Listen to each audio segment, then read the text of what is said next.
pinch and need a meal fast? Turn to your local Super One Foods. Whether it be wings and dip for watching the big game, or simply a delicious, healthy meal that's sure to satisfy even the picky eater in your family, we have you covered with convenient grab-and-go food options, all at the affordable prices you've come to expect. So leave the cooking to us and stop by your neighborhood Super One Foods, serving you lower prices and better choices. With me today, we're gonna have a good time. You've convinced me. I'm ready to switch my account. Oh my gosh! Specific answer. They're learning quick. Can we Google it? Whatever. Okay. He's a quick study. There's so many words I want to say. Be careful. It is a love story. You bet it is. Fair. I wasn't done. Ask the questions that you think are silly. Thank you for joining. Bye. Oh, Yellow Jackets! There's nothing better than a Subway Series footlong, except when you add a new footlong sidekick, like the boss with a new footlong cookie. This might be my favorite sidekick ever. What? Every epic footlong deserves a perfect sidekick. Together we learn. Together we study. Together we research. Together we compete. Together we climb.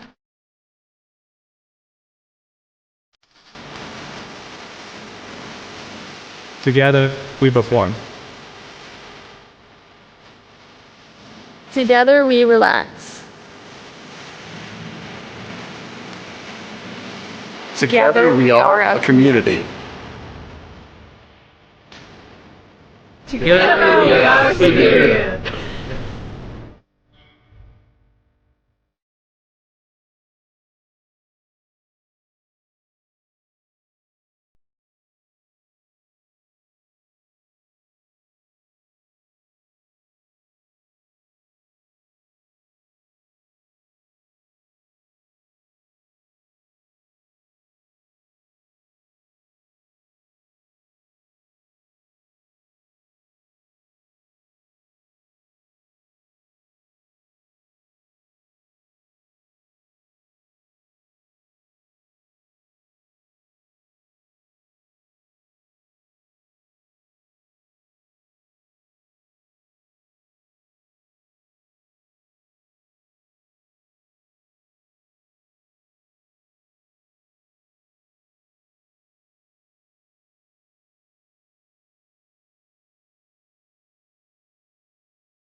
Yellow Jacket Hockey is on the air from Westman Arena on the campus of the University of Wisconsin-Superior, where tonight the Yellow Jackets are going to look to make it 3 consecutive victories as they play host to the Lumberjacks of Northland College. Good evening, everybody, and welcome to the Yellow Jacket Hockey pregame show sponsored by National Bank of Commerce.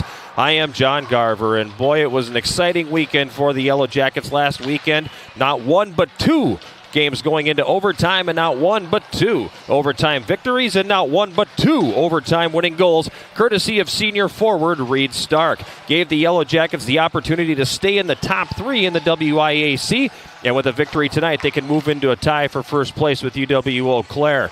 Northland, on the other hand, they had one put on them on Saturday night. They were taking on UW-Stevens Point at home in a game that was scoreless after 1 and 2-0 pointers after 2. And then the Pointers exploding in the third, scoring 8 times in that 20-minute period and beating the Lumberjacks 10-0. So Northland coming in off of that defeat, still looking for its first win of the campaign as they enter the weekend at 0-9-0 overall, 0-4 in the WIAC. We look at it and go, yeah, this could be one of those trap games. You know, if the Yellow Jackets aren't careful and aren't doing things the way that they need to be doing things out here, this could easily be one of those that gets away and you live to regret it a little bit later on in the season. So hopefully the Jackets have the formula now that they've won 2 in a row and have a chance to go on a little bit of a heater, as the kids like to say these days, and that's hopefully what the Yellow Jackets have in front of them after this one tonight. A lot more to come on the Yellow Jacket Hockey pregame show sponsored by National Bank of Commerce. We'll take a look at what else happened last Saturday around the WIAC. We'll look at the standings, the starting lineups, a chat with Coach McKenna, all that and more when the pregame show continues right after this. This is Yellow Jacket Hockey on 91.3 KUWS Superior and Yellow Jacket TV, an affiliate of the WIAC Network.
Last Saturday here at Westman Arena, what a game it was for the Yellow Jackets as they defeated UW Stout by a score of 4-3 in overtime. Falling behind at 5:23 of the opening period, Sam Kroon scoring from long range, his second of the year, made it 1-0 Blue Devils. Yellow Jackets tied it in the final minute of the period with 19:44 was the time of the goal, so with 16 seconds left in the frame. Little turnover just inside the Stout blue line. Puck came to Blake Setter in the high slot. He didn't even think, he didn't hesitate, he just threw the thing on net, and it got through for his first collegiate goal. Frank DeVorney got the assist, and it was 1-1 at the end of the first period. Shots on goal in the first favoring Stout 7-6. In the second period, the Yellow Jackets took the lead in the first minute of the period. So there's those goals that coaches always talk about that are real killers than the final minute of the period and the first minute of the period. Jackets got one in each. 42 seconds into the second period, Tyler Ryder scoring his second goal of the season. Reed Stark and Daniel Roosevelt got the assists. A little wrist shot from the high slot. That Stark on being named WIAC Player of the Week. As we've mentioned, he scored 2 goals last weekend, had a 4-point weekend, 2 goals, 2 assists. Both of his goals, the overtime game winners. So kind of hard to vote against a guy who scores 2 overtime winners on the weekend for Player of the Week. Now, Jackets have had back-to-back Player of the Week winners. Before Reed Stark, it was Kobe Grant, and then early in the year, Iki Kagawa brought one home as well. So the Yellow Jackets are 3 players so far this year that have been named WIAC Player of the Week.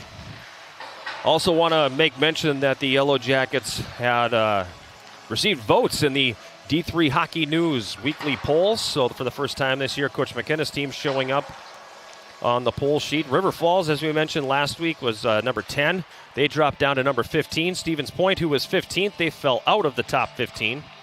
Now, I guess technically would be ranked 16th, and then the Yellow Jackets accumulated 5 points. I would imagine 5 people who were on the voting poll there selected the Yellow Jackets to be number 15. So good spot for Coach McKenna's crew to be, and if they can get on a little bit of a run here, they might be able to jump themselves up into the top 15 and eventually the top 10 in the D3 Hockey News poll. We're about just under 23 minutes away from the start of this one between the Yellow Jackets and Northland. We'll take a timeout. When we come back, we will take a look at the starting lineups in this one for both the Yellow Jackets and the Lumberjacks as the pregame show sponsored by National Bank of Commerce continues after this. This is Yellow Jacket Hockey on 91.3 KUWS Superior and Yellow Jacket TV, an affiliate of the WIAC Network.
Time now to take a look at the starting lineup in this one. The starting lineup, as always, is sponsored by Superior Choice Credit Union.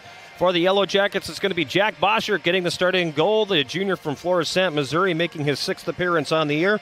He's 3-1, has a 2.33 goals against average, a .927 save percentage, and 0 shutouts for him as Coach McKenna continues to navigate that 3-goalie rotation, which is difficult in a long season. But when you have only 25 regular season games to make sure everybody gets their reps, that's a very delicate balance to try and maintain. But that's where Coach McKenna is right now as they navigate the waters, and it'll be Jack Boschert getting the start for the Yellow Jackets. The starting 5 in front of him, the defense pair, Dusty Bergstrom and Matt Danziger. The forward line, Justin Dauphiné will center Daniel Roosevelt on the right side and Reed Stark on the left. Other Yellow Jacket forward lines tonight, Gavin Rasmussen will have Colin Pedersen on the right side and Iki Kagawa on the left.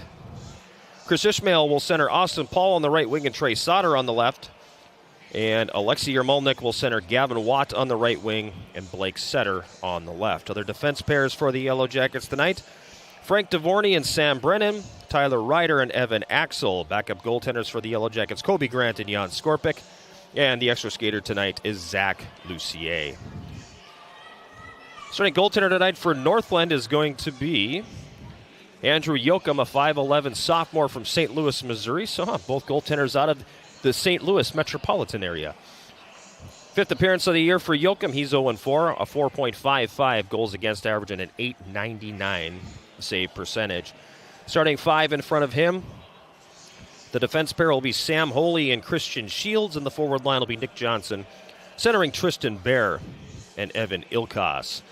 Other forward lines for Northland, Nolan Christie will center George Hagley on the right wing and Luke Van Balen on the left. Joe Weber will center Andrew Neek-Stepanyan, that's a toughie, on the right wing and Valerie Neeb on the left.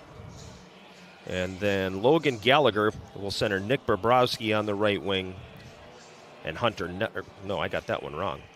Zach Hutchinson will center Logan Gallagher on the right wing and Hunter Nelson on the left. Defense pairs, Brock Hart and Nick Bobrowski, Mac Reed and John Leppert, extra skater Ethan Rubin, backup goaltenders tonight, Dakota Meyer and Mitch Taylor. The officials for tonight's game is assigned by the Wisconsin Intercollegiate Athletic Conference. Referees are Nick Beyondich and Sean Hauser, and the linesmen are Jace Friedlieb and Kyle Bates. About 18.5 minutes away from the start of this one between the Yellow Jackets and the Lumberjacks. We'll take a break, and when we come back on the pregame show sponsored by National Bank of Commerce, we will have a conversation with Yellow Jacket head coach Rich McKenna. This is Yellow Jacket Hockey on 91.3 KUWS Superior and Yellow Jacket TV, an affiliate of the WIAC Network.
We're back on the Yellow Jacket Hockey pregame show sponsored by National Bank of Commerce. It's Thursday night. The Jackets back home here tonight to take on Northland College.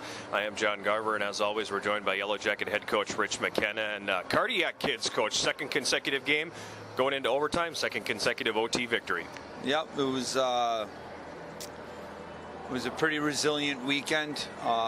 Really proud of Reed Stark and all the guys in general. You know, I think we were a good team for a lot of those 6 periods. You know, those are 2 good opponents that we beat. You know, it'll be to get that first win under our belt against both of them. You know, I think it was something definitely to build off of, and I just think at this point now it's put that to bed. Let's get to work here tonight.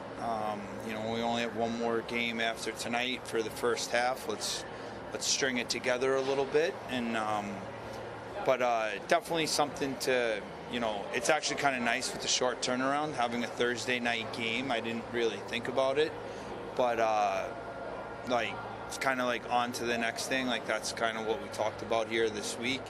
But it was definitely a weekend that we can look back on in those close games, those overtimes that we've won so far this year. And, to be able to be like, no, like we're comfortable in this situation when we're in that same situation down the stretch.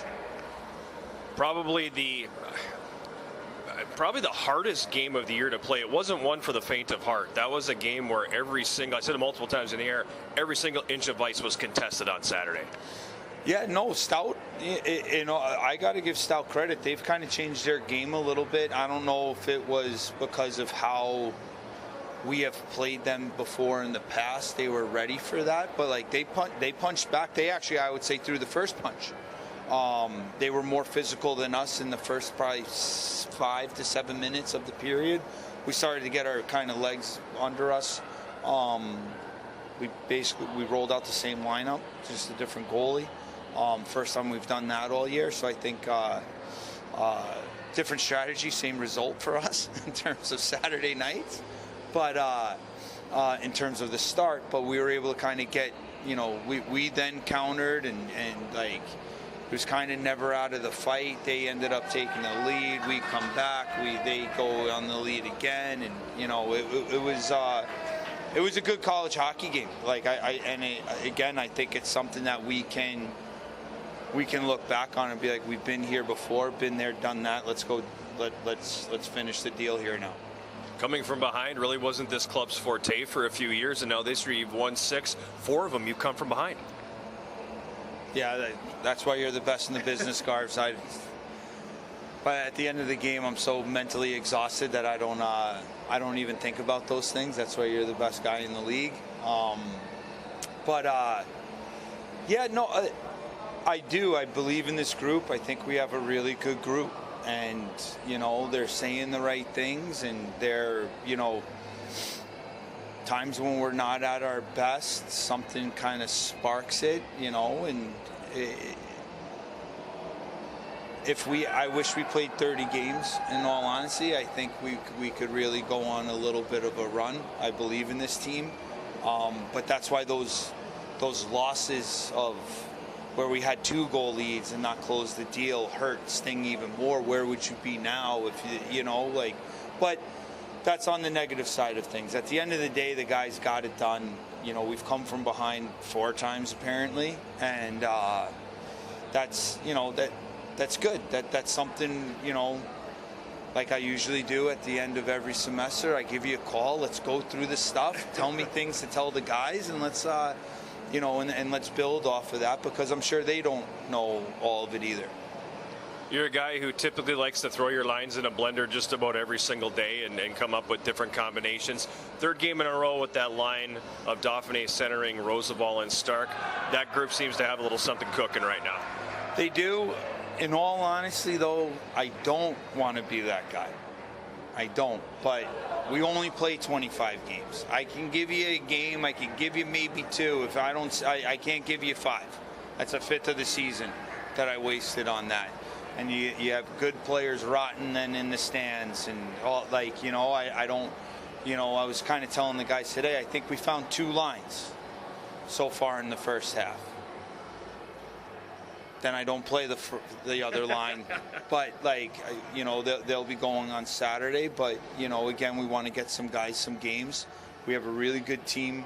Our captains, hats off to Raz, Bergie, Ish, and Petey. They've really taken control of the room. Guys understand that you could do everything right, not be in the lineup, but you have to be ready to go, because coach is going to get you in. He's not just going to let you rot. And so it's kind of kept the momentum going a little bit, and but that line's pretty good. So we're going to go. Is this game 3 or game 4? Game 3. It might be a record here. Another guy I kind of want to single out, Tyler Ryder. He scored a goal last Saturday, his 2nd of the year. He seems like he's taken a step this year, and his game evolving a little bit. Well, when you work hockey camp, when you work the grit camp all summer, you work on, and you have to demonstrate all those drills for the little kids in the Northland, you end up learning a thing or 2 also. No free ads for grit, but it's but no, I'm really proud of Rides. He's kind of taking it all right, it's time to push now. I want to take my game to the next level. He's a junior. Rides, in all honesty, a lot of guys don't understand. You don't come in, and not many guys come in and have success all 4 years. Some guys have to grow their game. Some guys, have a monster freshman year, and then their sophomore year it goes down the tank, and then and then you have to find it all over again. You have a good senior year, right? Not everyone has 4 awesome years. So he has just steadily improved every single year, and I think now's he's feeling it now. He understands it now. He gets when to go and when not to go. His skating is #1 attribute, right? So I think it could get even better, because I've told him what you're doing now allows us to now we can fix or amplify, make better, however you want to put it, other parts of your game. And look at Charles Martin. That's what he did, right? And then his senior year, he had a monster year. Now look at what he's doing, right? So I don't think Rides has the offensive talent as Chucky, but the skating ability seems very similar to me. And I really think Rides can have a career after his time here for sure. Northland now tonight, and that's a program and a university that obviously it's well documented the troubles that they're going through over there. They're 0-9 on the season. They're looking for their first win. They're coming in after having Stevens Point really put one on them last Saturday. How do you guard against overconfidence going into a game like this?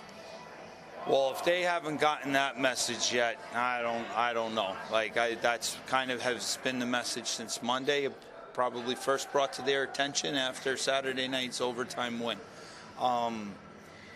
Again, you got to, you talk about a champion's mindset and championship mentality and all that stuff. You beat teams you're supposed to beat, and you win close games and so on and so forth. And listen, like they're right down the road. It's a rivalry game for them for sure. They're a proud program. Those kids have a chip on their shoulder. I mean, you want to talk about mental toughness and kids that just want a chance. Like, look at the situation that they're in. Look what they committed to for the new guys, the guys that have stayed. Like, they're 0-9. It is what it is, right? Like, they have every reason to say, yeah, they're 0-9. I'm sure they're going to try and come out here and get a win, and we got to be ready for it. Like, at the end of the day, like, respect your opponent, right? Like, there's no throwaway games. They're really, for a team that's only scored 4 goals at max, there's no such thing as a point night. You got to grind, period.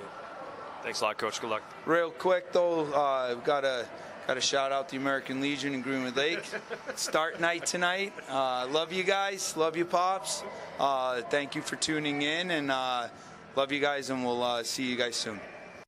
That's Yellow Jacket head coach Rich McKenna, 9th season behind the Yellow Jacket bench. Career record, 97 wins, 103 losses, and 17 ties. So Coach McKenna inching ever closer to that 100-win number here at UW Superior. His counterpart tonight, Shane Buckley, in his 2nd season behind the bench of Northland College. Painful record, 1 win, 35 losses, 0 ties in his 1+ season with the Northland College Lumberjacks. So it's been a tough go for them, as we've mentioned. It's no secret, especially in these parts, that the university itself has been in a bit of a struggle here over the last couple of years, and they're on the process of righting the ship a little bit. And for the players that are on the ice, obviously, you hope that they're going to be able to right the ship a little bit as well here with Northland College.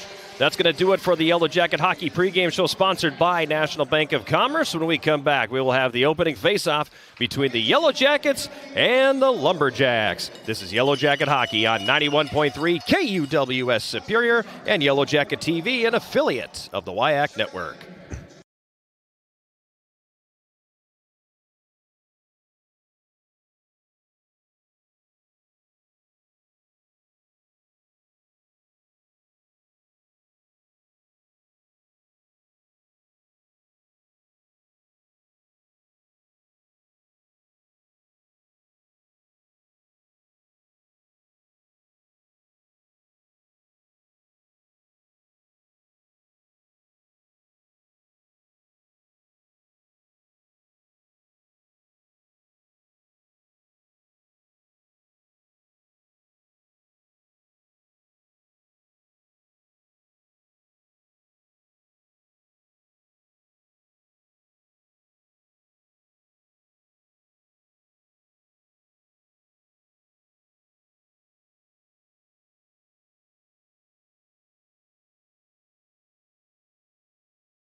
We're back at Westman Arena, moments away from the drop of the puck in this one between the Yellow Jackets and Northland College.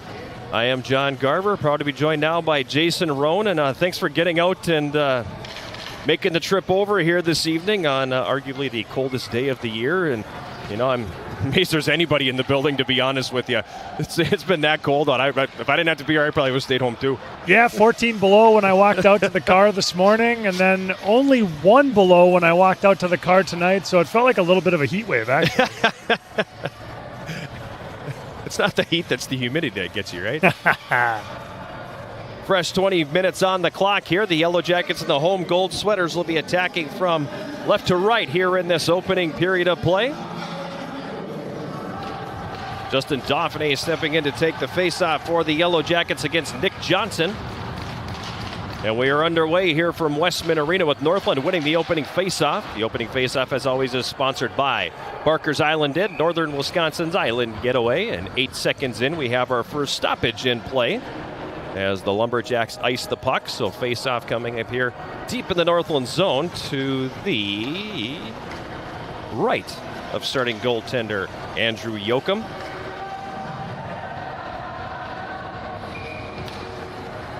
Let's hope that's not a harbinger of things to come. Jackets win the faceoff, but the bouncing puck gets past Bergstrom and comes out to neutral ice. Yellow Jackets quickly back on the attack as Roosevelt plays it in. Yoakum out of the cage, tried to clear it. It bounces off of Justin Dauphiné. It comes up the right wing side and gets to the line, but not out as Stark holds the zone. Down low right corner, Roosevelt. He spins away from a check not once but twice. Feeds Danziger right point, right back down to Roosevelt. Now Stark tips it in front. Dauphiné picks it up, feeds Danziger right point. His shot's going to get blocked. That stings Ilkos, and he's going to head off the ice. And at center now, Sam Holy has it for Northland, and he'll dump it in. Puck comes down behind the Yellow Jacket cage, taken there by Bergstrom. His pass is going to be easily broken up. Jacket's second attempt is going to split the defenseman and come all the way down. And icing waved off on the play. Nick Bobrovsky behind his goal. Slides that one over to the right wing side, carrying it up the wall. Joe Weber played it into the middle. That one's going to be broken up. Loose puck in the neutral zone, taken by Hart for Northland, and he'll fire it in. Sam Brennan picks it up for the Jackets now. Brennan's pass up the left wing, chopped to the line, but not out as Northland holds the zone. Now Kagawa chips it past the defender, gets around another one, and it's going to be picked up by Colin Pettersson at center. Pettersson fires, and he misses that one high. And that's going to go over the glass and out of play. I like the play by Pettersson there, though, to just push the D right out of the way and go pick up that loose puck. Yeah, definitely not passing up an opportunity for a shot there. Wired a good hard wrist shot, just missed it high and wide. Face-off will be to the left of goaltender Yoakum. 18:33 to play. No score, first period, Westman Arena. Ishmael for the Yellow Jackets. Has it at the Northland blue line. He'll flip it down toward the net. Bouncing puck played behind the goal now. Left wing corner, Austin Paul gets there for the Yellow Jackets. Paul now comes out of the left corner with it, loses the handle on the puck. Dvorny at the line will come all the way over to the right wing side. Now he coughs it up. Ishmael holds the line, and Austin Paul will send it deep to the right corner. Trey Sauter there for the Yellow Jackets now. He tried to center, hits the back of the goal. It's going to be played up to the line and comes out to neutral ice, but a good job by Ishmael to win the race to the puck. Picks it up and feeds it ahead on the right wing for Paul. Paul across the Northland line, right circle. Stick handles, loses the puck, gets it back, sends it up top. Axel down low into the right wing corner. Ishmael's got it here. Ishmael for the Yellow Jackets feeds it up top. Quick shot taken by Ryder from the left point, kicked away by Yoakum. And then the pass up to the line is going to hop over the stick of Tyler Ryder and come out to center. Ryder now in the neutral zone. Starts the Yellow Jackets back. He fires it in. It comes around the net. All the way up to the left point where the Yellow Jackets setter holds the zone. Now Yermolnik in the left circle. Sends it deep behind the net for Watt. Watt plays it right back around. That's going to come all the way down the ice as Tyler Ryder had vacated the offensive zone for a line change. So the Jackets forced to regroup here. In the neutral zone, bouncing puck comes across the Northland line. Johnson has it here for the Lumberjacks. He gets it to the Yellow Jacket line where it's going to be broken up. 17 minutes remaining here, first period. No score between the Yellow Jackets and Northland. Now Gallagher has it for the Lumberjacks. Feeds that one in front. Shot blocked by Bergstrom. Loose puck is going to be scooped up here by Watt, and he'll start the Yellow Jackets the other way. Watt up the left wing. across the Northland line, flips that one to the right wing corner. Setter gives chase for the Yellow Jackets. Yarmolnik in there as well. Up top now, right point, Watt shot, tipped in front, save is made. Big rebound was there, but the Lumberjacks are going to clear it back the other way. They feed it for Gallagher, who had a step on the D, but Dvorny gets a stick on that, and breaks up that headman pass. We got a penalty coming as the arm goes up. It looks like cross-checking is going to be the call, and the Yellow Jackets are headed to the power play. Tough call here from a Lumberjacks perspective. Logan Gallagher is going to go to the box. He's having a conversation ongoing with the referee on this one. We've seen harder cross-checks in our life go uncalled, but this one drew the official's ire, and the Jackets will go on the power play. Time of that penalty, 3:35 of the first period. Yellow Jacket power play sponsored by Superior Water, Light, and Power. Jackets into the game at 7.9% on the power play, so not exactly a sterling percentage. On the left wing boards now, Rasmussen for the Yellow Jackets. Up top at the left point, Ryder over to the right point for Stark. Down the right wing to the corner for Watt. Behind the net, Rasmussen. Back up top now. At the right point, Stark. Jackets doing a really good job of warming up that dasher board as they just keep rimming it around. Left wing side. Rasmussen over to the right circle. Stark a shot. Glove save Yoakum. He'll hold on. With a minute and 23 left in the Yellow Jacket power play. Northland penalty kill at 68.5% coming in. So hopefully this is a spot where the Yellow Jacket power play can maybe get a little healthy. It's been a struggle all year long. Yeah, it'd be good to assert a little bit on this power play and not just stay on the perimeter as they were for the first portion of this. Jackets controlling the draw at the right point. This is Stark. His pass is going to be intercepted. And John Leppert will send that down into Yellow Jacket territory. Ryder will circle back and pick it up behind the net. Passes ahead on the right wing, Rasmussen. Rink wide feet on the left for Stark. Does a good job to catch that one with the skate and settle it down. He gives it for Watt on the half board, left wing side. Now down behind the net. Taken here by Dauphiné to the left wing corner. Dauphiné comes away from the checker now, works it to the front of the net, slides it out front. Rasmussen fans on the shot. Rasmussen right wing corner. They'll wrap it around the boards again to the left wing side. Watt with 45 seconds left in the power play. Slides it to the right circle where he's got Stark. Stark up top. Axel. Back over to Stark on the right wing half board. Good pressure here by Northland on the penalty kill. Stark from long range, a shot that misses wide. Watt picks it up, passes it behind the Northland net. Taken there by Rasmussen, who gets knocked to the ice. Mac Reed knocks him off his skates. Puck comes up the boards. Lumberjacks have it. Jackets get it back. Watt now behind the goal. Watt centering pass, broken up by the goaltender Yoakum. It's going to be clear to the line, but not out. Now the Lumberjacks, Reed gets it again. He'll flip it all the way down the ice. Final seconds are going to tick off the penalties, so plenty of ozone time there, plenty of possession time. Unfortunately for the Jackets, nothing to show for it as the penalized player comes out of the box. Now Ishmael on the right wing. Got in a step ahead of the play, and the Yellow Jackets are going to be whistled for an offside. 14:21 to play here, first period. No score between the Yellow Jackets and Northland from Westman Arena in Superior. John Garver and Jason Roan with you here on the airwaves of KUWS Radio, 91.3 on your FM dial, as well as Yellow Jacket TV if you were in the comfort of your living room on your smart TV watching us. With a crackling fire, hopefully. Big cup of cocoa or something. Brennan in his own zone for the Jackets. Tried to clear it up the right side for Austin Paul, but that's not going to go. Now behind the net, turned over. Lumberjacks come out with it here. Hagley sends it up top to the right point. A shot through traffic, and the save is made by Boschert. He'll hold on to it. And we're going to get a face-off here in the Yellow Jacket zone. So a turnover behind the net by the Jackets there, Jason, and results in the first shot of the game for Northland. Face-off will be to Boschert's left.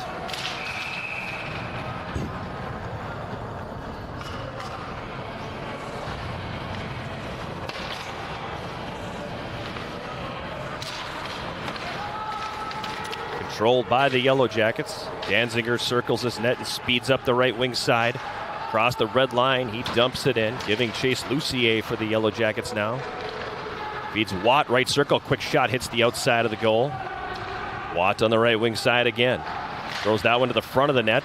Northland gets a stick on it and breaks up the play, and they've got numbers back the other way as Gallagher comes up the right side. He gets stood up by Bergstrom and knocked off his skates.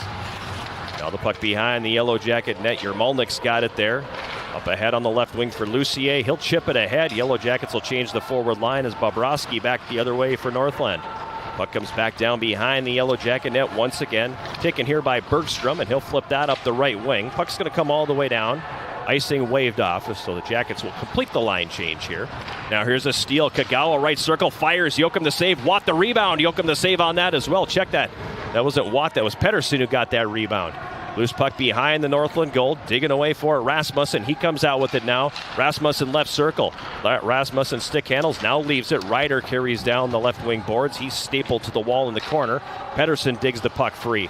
Pettersson on the left wing wall. Gives down low for Ryder. Into the left corner. Iki Kagawa's got it here. Kagawa comes up the wall with it. Now he'll leave for Ryder. Ryder tried to center. That one's blocked. Pettersson does center, but that's going to be picked off. And that's going to be cleared by Gallagher out to center and down into the Yellow Jacket zone. Picking it up here is Evan Axel. Axel for the Yellow Jackets. Drops that one off. Ryder, his pass is tipped. Comes off the left wing boards, and Rasmussen will swat that into the offensive zone. Northland right back the other way. This is Johnson on the left wing. His pass hits a skate. Pettersson steals, and he'll get that back out to neutral ice.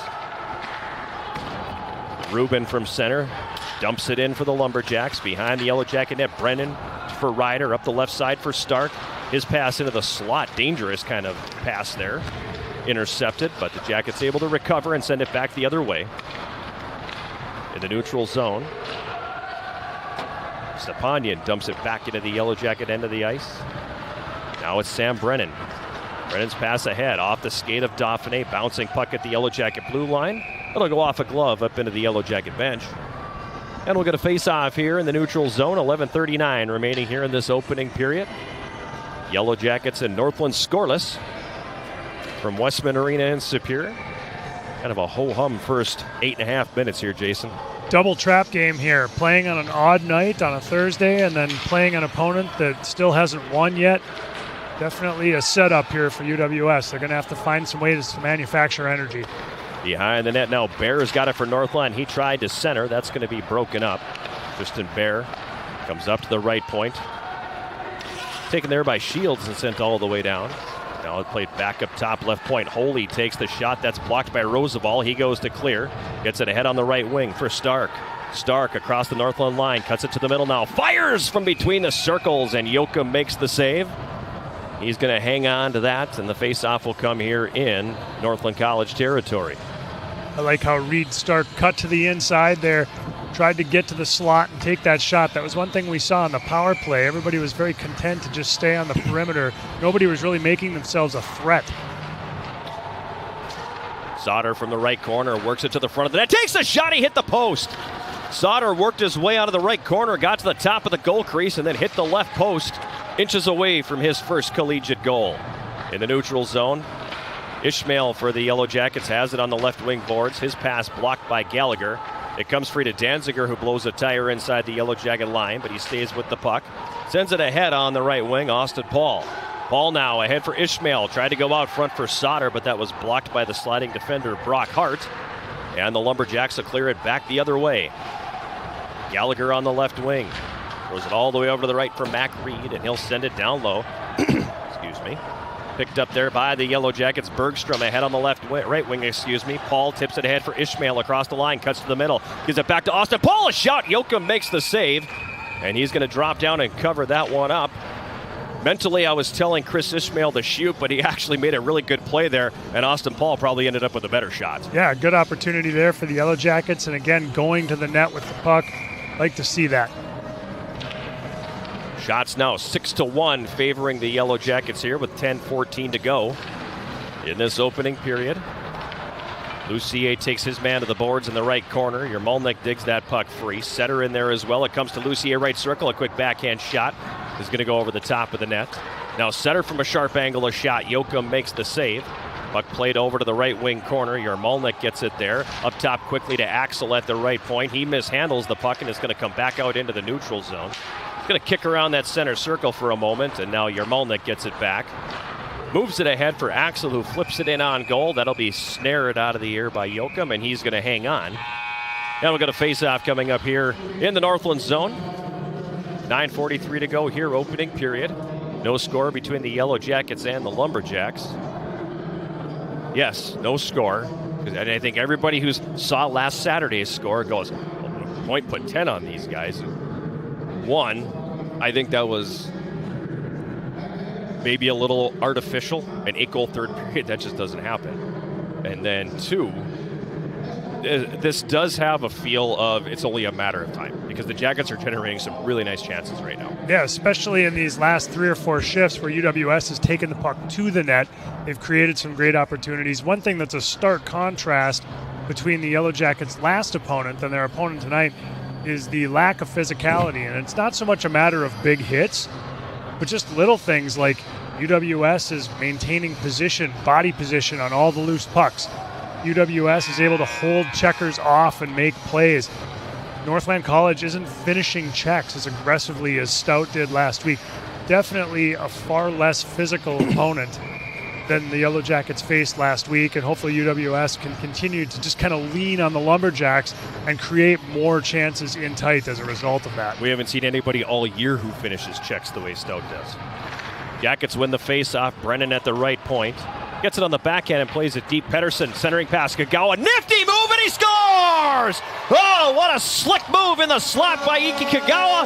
Forehand, backhand, 1-0. Lovely pass from Pettersson there from behind the net. Found Kagawa out front all alone with lots of time on his hands. Nifty little deke and a top shelf finish to put the Jackets up. And like you said, John, it was just a matter of time. How prophetic of me, I guess. 10:25, the time of the goal. Kagawa's third from Pettersson and Brennan, putting the Jackets on the board here in the first. We await the announcement from Mark Fleischer as Kagawa picks it up on the left wing and comes up into Northland territory. Leaves it there. Dvorny skates it down to the left corner. Dvorny gets away from Hart. Pettersson picks up the loose puck. Left wing corner, Colin Pettersson. That Zamboni door is a trip right now. It's gobbling that puck up. His third goal of the season, number 19, Iki Kagawa. He got an assist from number 16. I was trying to set the microphone level, so tell me what happened. It was an exact mirror replica of the first Jackets goal, except inverse the players.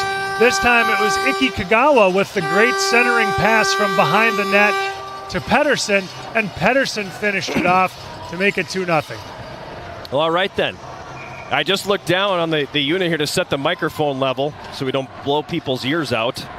And just like that, 9 minutes to go here in this first period, Jackets are up 2-0.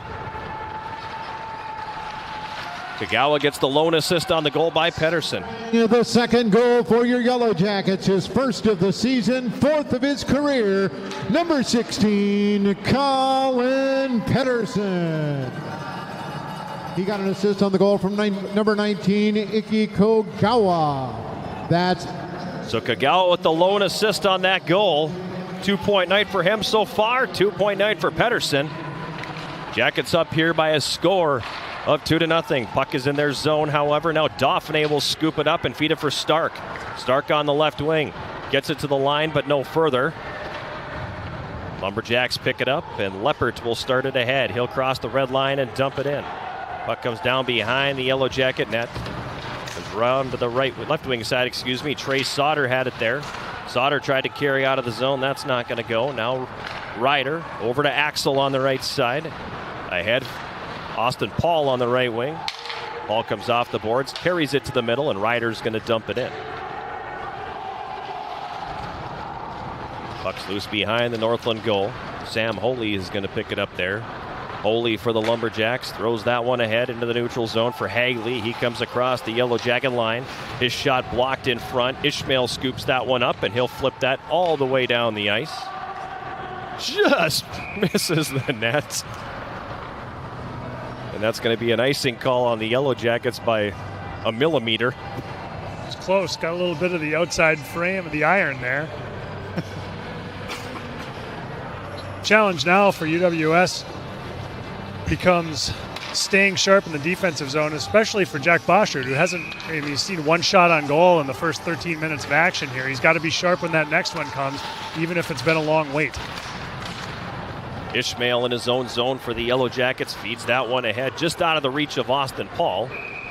And that'll be back-to-back icing calls on the Yellow Jackets here. Face-off coming back down in their zone. First intermission tonight, sponsored by Hovland Incorporated. We will have the latest installment of Where Are They Now? A chance this week to catch up with a former captain with the Yellow Jackets, Derek Miller, who was here 2002 to 2006.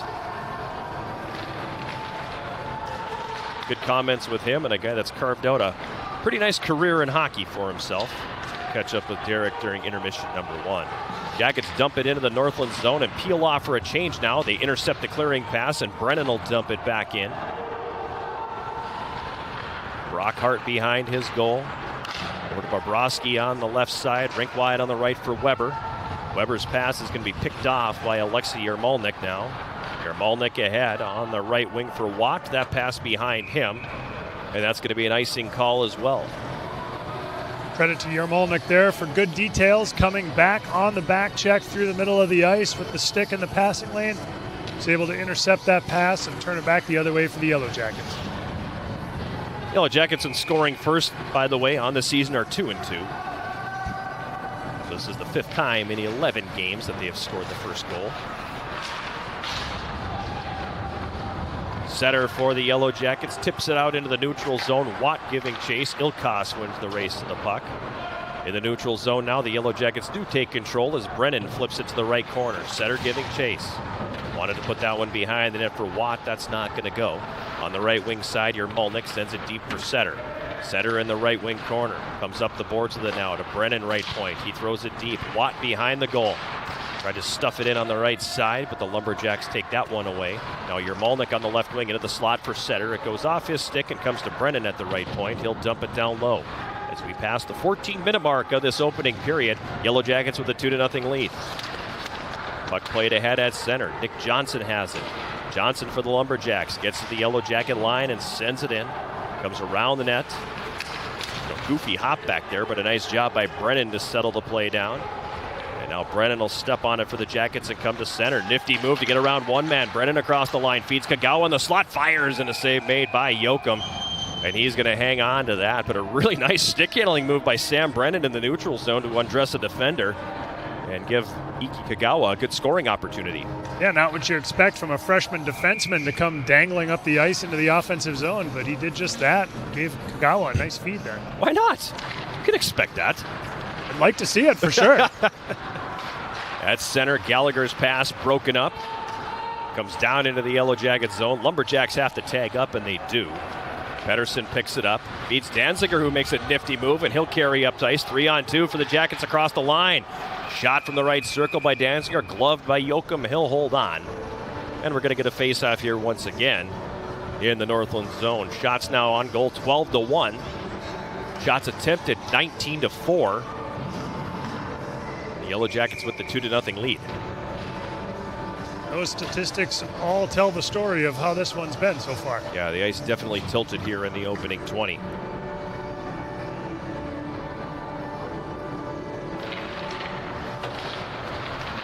Roosevelt in the right corner, takes it behind the net, working himself free of the check of Hart. Dauphiné in to help out. Dauphiné loses the puck off the end of his stick. Lumberjacks play it ahead. Now here's a steal. Stark for the shot in the top of the right circle. That's blocked and ends up left side. And the Lumberjacks are going to clear that one to center. Foot race here is going to be won by Danziger. He quickly plays it up the right wing for Roosevelt. Roosevelt across the line in the slot, takes the shot. It's blocked. That had potential to be something really good, but I think that one extra stick handle kind of took that opportunity off the table. Yeah, it looked like Roosevelt was trying to find a way to get that puck to Reed Stark, but it just never really materialized. Reed has it for Northland now. He'll circle back behind his net. Watch there by Justin Dauphiné. Now Leppert on the left wing boards, throws that one ahead at center as the Lumberjacks try to bring somebody behind the Yellow Jacket defense. Dauphiné on the left wing into the Northland zone now, sidesteps one defender but lost the lumber in the process. Puck ends up in the left wing corner. Dauphin able to get the Lumber back. He'll head off the ice as Neeb carries up here for Northland. Stepanian on the left wing. Drops that one into the left circle. Yellow Jackets able to take it away, and Ishmael carries it out of the zone up the right wing. Ishmael across the Northland line. Stick handles around one man. Carries it behind the net now. Ishmael loses the handle on it. It's going to be played up the right wing boards. Coming to center with it here now is Andrew Stepanian. Yellow Jackets break it up and send it the other way. Bouncing puck. Forcing Yoakum to become a baseball catcher. Square up and block that one. Now Setter on the left wing. Feeds that one over. Right wing side, Austin Paul across the line. Right circle, a shot, and the save is made by Yoakum. He'll hold on. And we'll get a face-off here in the Northland zone with 3:17 remaining in this opening period. Austin Paul might have liked to have done a little more with that shot, but that whole line had been out there for quite a while. They were pretty tired, content to just get that on goal and force a whistle. Jackets win the drop. Brennan at the right point, drives it down low for Setter. Setter now up to the left point. DeVorney with a shot, stick save made Yoakum. Behind the goal, Watt had it, then was wrapped up, loses the puck, and Ilkas has it on the left wing here for the Lumberjacks. He's taken down. That's going to be a penalty on the Yellow Jackets. And the Lumberjacks are headed to the power play here late in this first period.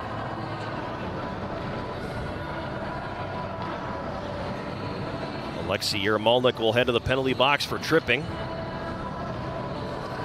17:01 the time. I know he kind of skated past referee Sean Hauser and had a few words with him, but there's really not a whole lot you can dispute there. Stick in skates, guy goes down, that's a penalty. Lumberjacks on the power play here, 9.7%. 3 of their 10 goals on the year have come on the man advantage. Yellow Jacket penalty kill at an even 85%. So they will try to get that thing back above 90.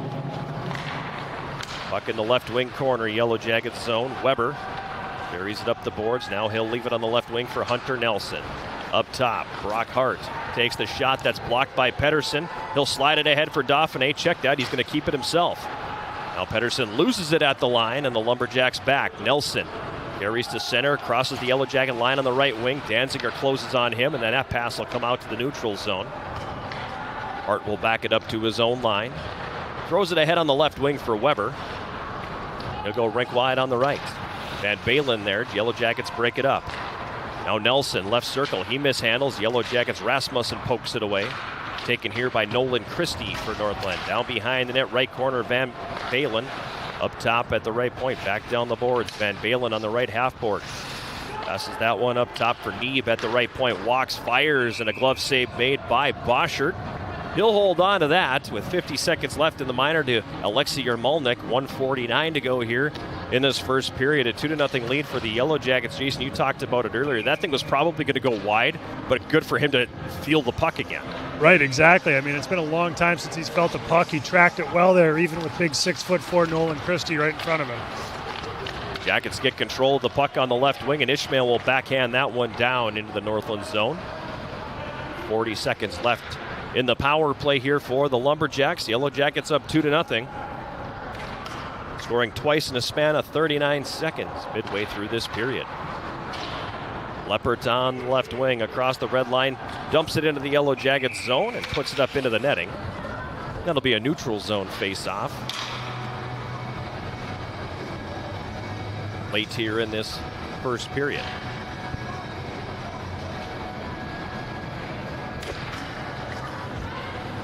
Shots 15-2 favoring the Yellow Jackets here. By and large, for Coach McKenna, you really couldn't ask for more. Yeah, I think the only thing he disliked was how that first power play went. Other than that, it's been really solid effort by UWS so far. Short-handed now for the Jackets on the left wing. Ishmael throws that one in front for Rasmussen going to the net, but it's picked off. Johnson for the Lumberjacks starts up the left wing as we enter the final minute of play here in this opening period. Johnson to the left circle, his shot blocked by Bergstrom. He'll go high off the glass to center. Rasmussen with some nifty hand-eye. Knocks it down and crosses the line. Tried a little fancy drag there with the stick and got knocked down for it. Bergstrom follows. He's got the puck, forces it in front. Nobody there for the Jackets. Lumberjacks are able to get it to neutral ice. Now Rasmussen right wing again. Gets it to Pedersen. Pedersen slides it over Lucier. Takes the shot. Yoakum makes the save. And he's going to hold on to that. I think Lucier was almost in too tight. Yeah, if he's a little further out, he can fire up that one-timer, but he was in tight enough where he thought, okay, maybe I have to do something else with it. Right. There wasn't a whole lot of opening for him around the goaltender at that point. Kudos to Colin Pedersen with a nice pass there. He's been a man for which the Lumberjacks have had no answer thus far. Lucier took the shot from the top of the left circle. That got blocked. Jackets have to tag up here. Now Lucier with the steal. Lucier centers it out for Stark. A quick shot and the save made by Yoakum. Stark with the one-timer through the between the circles there. Nice save by Yoakum. On the right wing boards, Dauphiné battling for it. Stark in there as well. Wanted to feed it in front for Lucier. It ends up in the right wing corner. It's going to be taken there by Bobrovsky. He's going to eat that one along the wall. And the buzzer's going to sound, bringing period number 1 to a close. Shots on goal in that first period favoring the Yellow Jackets 16-2. But more importantly, 2-0 Jackets after 1. Yeah, big couple goals there. Get themselves a little bit of margin, get the blood flowing, get some offense created. Feels good for the Jackets going into the first intermission here. Iki Kagawa with his third at 10:25 of the first put the Jackets in front 1-0. 39 seconds later, first of the year for Colin Pedersen.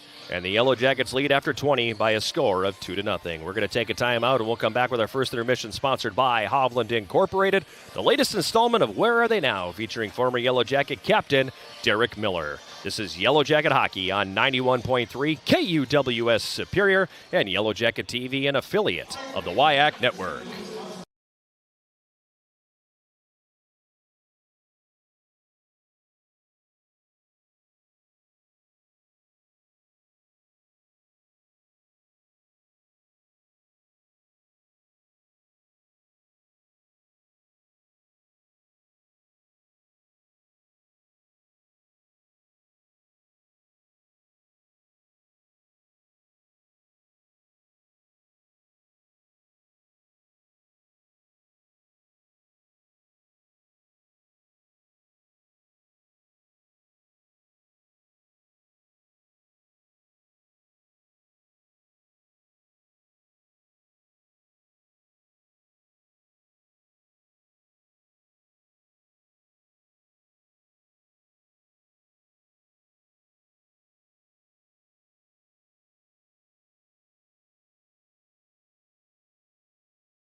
We're back on our first intermission, and as always, the first intermission is sponsored by Hovland Incorporated, and it is time for our latest installment of Where Are They Now, when we have a little conversation and take a look back at the lives and careers of our Yellow Jackets from the past. And I'm excited to have one of our former captains joining us this week. Derek Miller is our Where Are They Now Yellow Jacket. And Derek, I thank you for joining us, and I'd like to start all these out the same way. Can you tell us, where is Derek Miller now?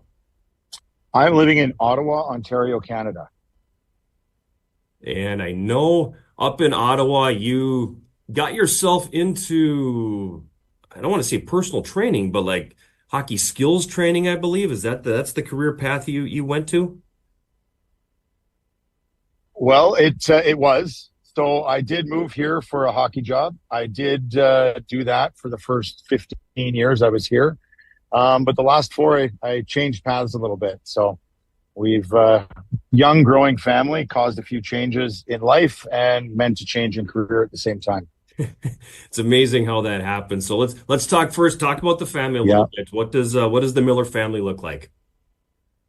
Well, I have three young, very active kids. I have a daughter that's 12, a son that is 11, and a daughter that is 8. So we're right in the thick of it. I jammed them all in back to back, and I'm paying the price for it presently. When you say very active, what does that mean? How many sports do you have them in, I guess is what I'm trying to ask. Well, I was one of those optimistic parents that we could do everything and it would be sustainable. So for the longest time, we were in soccer, baseball, hockey, everything seasonal. Sometimes those seasons bled into each other, but we've got them down to a single sport per season now. And predominantly it's hockey. We play that as our primary sport. And then in the summer, the kids usually pick up soccer as their off-season sport. But as the apple didn't fall far, they beg for hockey 12 months a year, and I have to stave them off most often. And have you gotten roped into the youth coaching thing like most of us have? Well, because I came from coaching, I was coaching major junior here in Ottawa. I had put in some time with Hockey Canada. I had coached all over. I kind of by default, I would always get asked, but people always knew I was busy. Coaching everybody else, so they felt a little bit guilty. Well, as I said, I changed career paths, and ever since then, I was getting pressured into it. And finally, for the first year in 4 years, I actually took an assistant coaching job with one of my kids' teams, and it's been an absolute pleasure. But I don't think I'm going to move up to the head coaching ranks. That's next level. Yeah, I get asked all the time too if I'm going to jump in and coach, and then they go, "Oh yeah, that's right. You knowing what my job is, you work 6 days a week, you're still going on the road and broadcasting games and everything." So people kind of pull back on the coaching thing. But I took the level director thing from my son's level, so that keeps me plenty involved. Let's talk a little bit about the career then. Let's go back to when you first moved to Ottawa then 15 years ago and talk about what you were getting into there. So I actually moved here because of my university roommate and former teammate, Chris Hodgins, was here. I blew out my shoulder while playing professional hockey and decided it was time to grow up. Well, what better way to grow up from after playing hockey your whole life than coaching it? And he called me and said, "There's a pretty cool job here. You should take a look." I said, "Well, I'm a little bit of a nomad. I really didn't have much for roots at the time." So I jumped on the chance, got the job. I moved here and started coaching hockey from the youth levels. And then over the course of time, I started my own company. I opened up 4 hockey training centers. I was coaching at one point up to 10,000 kids a year between myself, and I had 45 part-time employees and a few full-timers. So it got real big and real busy. I got to stay in the game. So that was probably my first 12 years here. And then the last 3 to 4, as I said, I've got 3 young, busy kids. They were asking more from me in terms of attention. They needed more, and I wanted to be a more involved parent, of course, as they needed me. So I changed career paths. I gave up on all the hockey coaching, and I started shopping for my next career, which currently is director of partnerships for a software company. So quite the pivot. Boy, I say that's quite the pivot. I want to go back to the hockey piece for a second, though. I had no idea that venture for you had gotten that big. And when you were, as far as training, you were basically from little kids all the way up to pros, right? Yeah. So when I started, of course, I was grinding it out and just trying to get a name for myself around here. That quickly changed where we started going overseas within the first year. I coached the Scottish national team for parts of 3 years. I mentored all their coaches over there. I got to go coach in Denmark a little bit. I did some international stuff, and it just kind of exploded. I don't know what it was, if it was timing or exposure or who I met that really opened the doors. But it quickly became that till the end, we were flying 30 kids in from Austria to move into my house of all things, 30 kids moving into my basement. And I was training them for a month at a time in the off season. So, about half those kids played on the World Junior team. A few of them got drafted ever since, and 2 of them are playing in the NHL right now. That's incredible. That's pretty good validation, though, on what your career was at the time.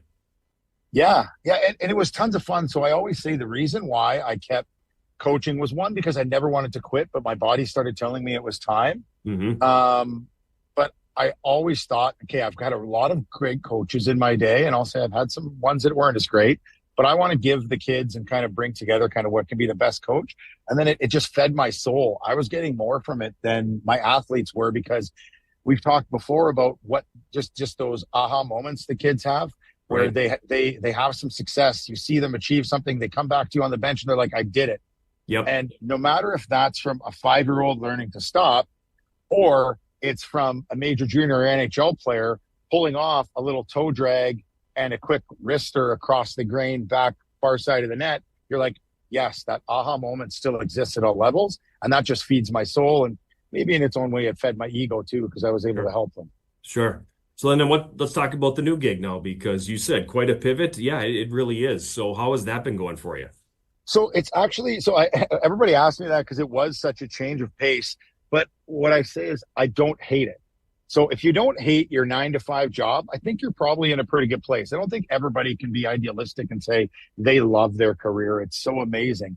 There's not many places like that. My first career was being a hockey coach, but I don't hate it. And the reason why is because I gave myself 6 months to, in my terms, to interview different types of segments of the market. I interviewed medical sales. I interviewed in insurance. I just went around and I started speaking with friends about quality of life, what they do every day, where's the upside to their career. And I gave myself 6 months to explore what my next career was. And in doing so, I was actually going out and looking for people to meet with, have a coffee with, tell me about your job, tell me where you started, tell me where it goes, tell me about your work-life balance. And then out of nowhere, the job that I ended up taking kind of came to me. I went to a charity golf tournament. A friend that it was an acquaintance, I guess you could say, came up and said, "Hey, Derek, I heard you're getting out of hockey." I said, "Yeah, I'm looking for the next career." And he says, "I've got the perfect thing for you. There's this startup tech company. I'm part of it. I'm only the 4th person involved. You need to meet these owners." So just another interview. I met with them, sat back, thought about it, marinated in it for about 3 months, and then called them back and said, "Let's give it a try." And largely because I could actually relate it to my previous career, they were looking for somebody to build a sales team, and they wanted to use my background in coaching, my background in playing, to help build a team, to kind of take some of those values from that and identify those key characteristics and use that to try and build a team. And I said, yeah, I'm in. At least there's some sort of correlation between my past life and my future. And go ahead. And ever since then, it ended up not being exactly what I thought, but that's what got me interested. And like I said, I still don't hate it. I go to work. I love the people I work with. Yes. Am I coaching? No. But I am now able to coach my kids. That's the biggest win out of all of this. I can coach my own kids. Let's talk a little bit about your time here. You came in at an interesting time in 2002, right on the heels of that national championship. So talk to me a little bit about what brought you here and about your playing career here. Well, I have to be honest. It was our good friend, Randy Barker, that I bought into. Okay. I didn't really have a chance to speak with Stobbs before I came. I didn't really get to know him, but Randy was there. Randy was in touch. And I liked the person. I liked the program. Obviously, you just win a championship, so there's got to be something there. But Randy was the guy that was constantly in my ear, that was checking in my games. He was following up after my games. I'm like, this person actually cares. Mm-hmm. So that for me meant something. You don't care about me just as a hockey player. You're taking time out of your own day to come in and call me, watch my game, follow up with me. And I'm like, that was something that I valued. So that was a big decision factor for me coming there. Other things were, I was from Manitoba, so proximity to home. I knew some of the players that were there, rich history. Yeah, all those things definitely played into my decision. But I felt like it was somewhere that I would go and that people actually cared about me, not just about me, the hockey player. And then once you got here, what did you find?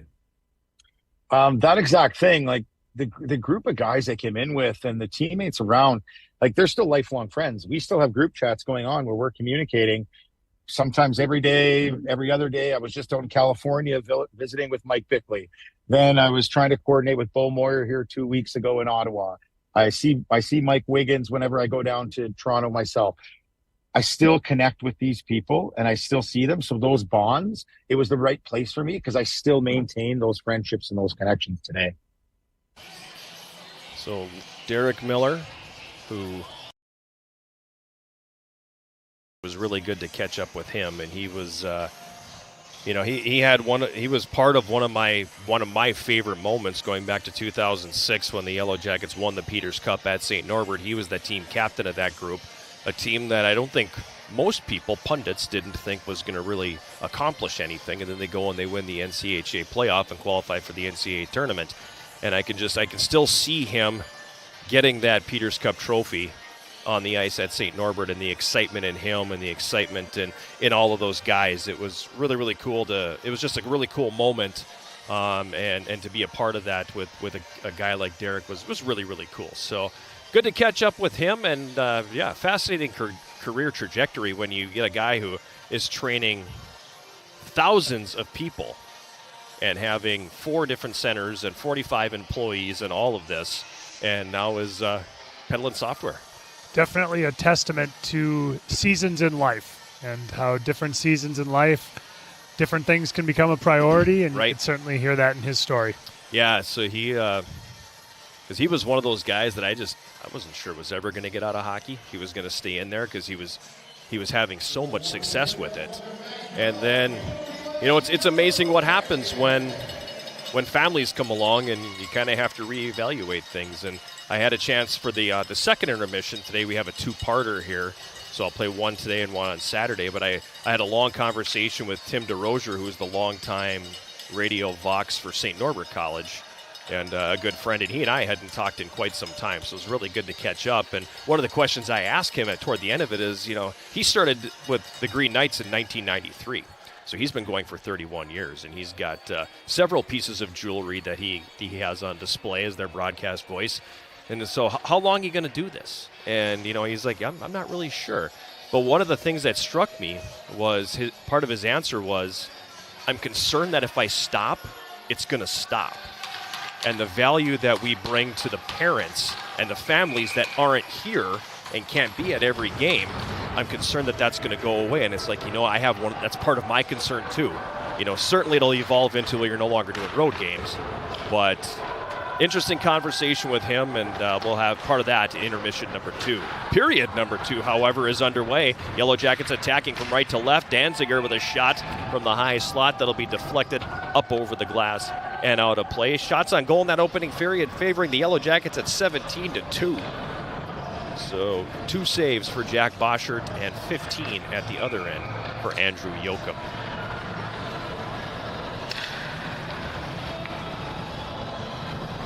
Dauphiné in to take the face-off. Yellow Jackets control it. Stark on the right wing played that to the line. Didn't know that the winger had snuck out to cover Danziger at the right point, so it's cleared. Jackets get it back and dump it right back in. Now Weber has it for Northland. Dishes off for Neeb on the left wing. Yellow Jackets intercept with Lucier, who then plants the defender going after going into the zone. Lost the handle on the puck, but now Bergstrom's got it. Check that. Dauphiné has it. Feeds it left circle. Lucier, quick shot, short side will miss. That's going to come out to neutral. Ooh, that was close to being too many men, and Jackets got discombobulated there, and it's going to be a penalty now on the Yellow Jackets to boot. So I think they're going to get Dauphiné on the back check there for taking a man down. That's going to be a power play for Northland as soon as the Yellow Jackets touch up, which is right there. Yeah, an ugly sequence there for UWS. Puck was rimmed around the boards, almost resulting in a too many men penalty, and then indeed resulting in a 2-on-1 for Northland. And as he was trying to defend that, Justin Dauphiné ended up taking a man down, and he'll sit in the box for 2 minutes or less. 1:07, the time of the tripping call on Justin Dauphiné, his first collegiate penalty. Keep the puck. Get a quick picture of the scoreboard postcard for him. At any rate, Jackets on the PK for the second time in the game, currently 1-for-1. They'll win the draw and send it all the way down the ice. Valerie Neeb had it, then lost it. Ishmael pressuring him. Now Neeb will back it up. Hart behind his net for Northland. Passes it ahead on the left wing. Neeb across the red. Sends it into the Yellow Jackets zone. Boschert will take that off the end board and cover. And then coming in, Weber pokes at the glove after Boschert covered it. And Danziger takes him down. Really, really hard. And it didn't look like a hard effort on Danziger's part. The Northland player went down really, really hard. But that's what happens when you're... Don't poke at the glove. When you're a big guy like Danziger and you apply force to a smaller guy. Bigger man beat the smaller man on that one. Neeb, right point with a shot. Stick save Boschert. He'll deflect that up into the netting. We'll get a face-off here in the Yellow Jacket zone. Minute 24 left in the minor penalty to Justin Dauphiné. Zach Hutchinson swung at that puck as it was bouncing off the net and whacked it right past the nose of the referee there, who gave him a little warning afterward and received some apologies in return.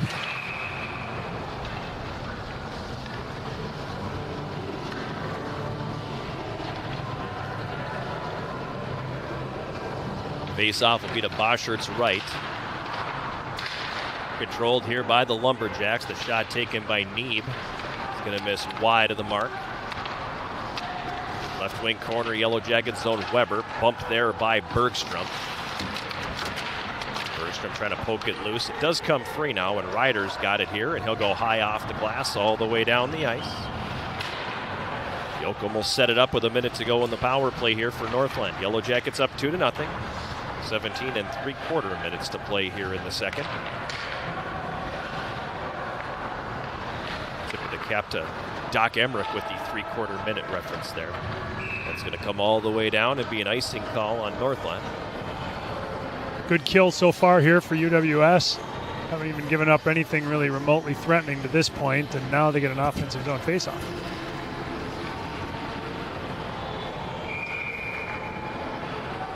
Face-off will be to the right of Yoakum. Sauter and Pedersen up front. Danziger and DeVorny on defense. Leopard's got it here for Northland. He'll feed it behind his net for Hart, who starts up the left wing. Hart now gets to the red line and dumps it in. Picked up here by DeVorny. He's going to send that the distance. Yoakum behind his net. Leaves it there for Holy with 20 seconds left in the penalty to Dauphiné. Holy from behind the goal. Up the right wing for Christie. He'll flip it into the Yellow Jacket zone. Chasing it down Danziger, and he'll send it all the way down. Yoakum comes out of it and sends it up the middle. Van Balen had it there. Yellow Jackets break it up. Stark between the circles, a shot that gets blocked. Dauphiné back on the ice, so the Jackets have killed off another one here. 2 for 2 on the PK, and Dauphiné has got the puck. Sends that one ahead for Roosevelt now. Roosevelt across line, right circle, a shot. Holy gets a stick on that. Deflects it out of play. And he needed it because he's been hobbled since he was on the business end of that shot from Reed Stark. As the 6'4" defensive captain of this Lumberjacks team, he's not a player they want to see hobbled either. A couple block shots for Northland tonight that hobbled some players here. Jackets control the draw. Axel at the right point. Stick handles and takes a shot that misses wide. Ryder at the left point now. Feeds to the middle for Stark, but that comes to neutral. Yellow Jackets quickly in transition now. Up the right wing, Axel had it, and he lost the handle on the puck. And the Lumberjacks will take it back. Johnson on the right wing. Throws that one backward. Rubin giving chase. He's pressured. Behind the net now, this is Reed. He's also pressured. Dauphiné eventually poke checks the puck free. Rubin gets it back. He'll send it around the left side. It comes all the way up to Axel, right point. Walks, takes the shot. He misses high. On the left wing, Stark feeds it behind the net. Roosevelt's got it. He'll spin away from the check now. Roosevelt carries to the left wing corner. Up to the left point. Shot by Ryder. Save is made. Roosevelt trying to get the rebound there, but he only had one hand on the stick. He was fending off a defender with the other. Now in the left circle, Roosevelt. Plays it deep behind the net, out of the reach of Dauphin. Ilkos gets there. He lets it go, and back the other way now. Northland 2-on-1 if they hurry. Dauphin on the back check, however, able to break that play up. Now a shot blocked in front by Tyler Ryder. And the Yellow Jackets able to settle it down here. Now a steal, and we get a whistle. And we have too many Lumberjacks on the ice. Hard to deny that one. There's still 6 out there. Yeah, they're all on the ice right now. They weren't even trying to hide it. So that's going to end up being a power play here for the Yellow Jacket. Oh, they're taking a Yellow Jacket. Roosevelt going to the box. The goalie never got off the ice for Northland guilty either. conscience here, Roosevelt, as he's going off the ice and looking, and his bench is going, no, come on back. There we go. Logan Gallagher will be serving this penalty for Northland College, and it will be a power play for the Yellow Jackets. Time of that penalty, 4:36 of the second. Yellow Jackets' second power play of the night. Gavin Rasmussen on to take the draw. As usual, the power play sponsored by Superior Water, Light, and Power.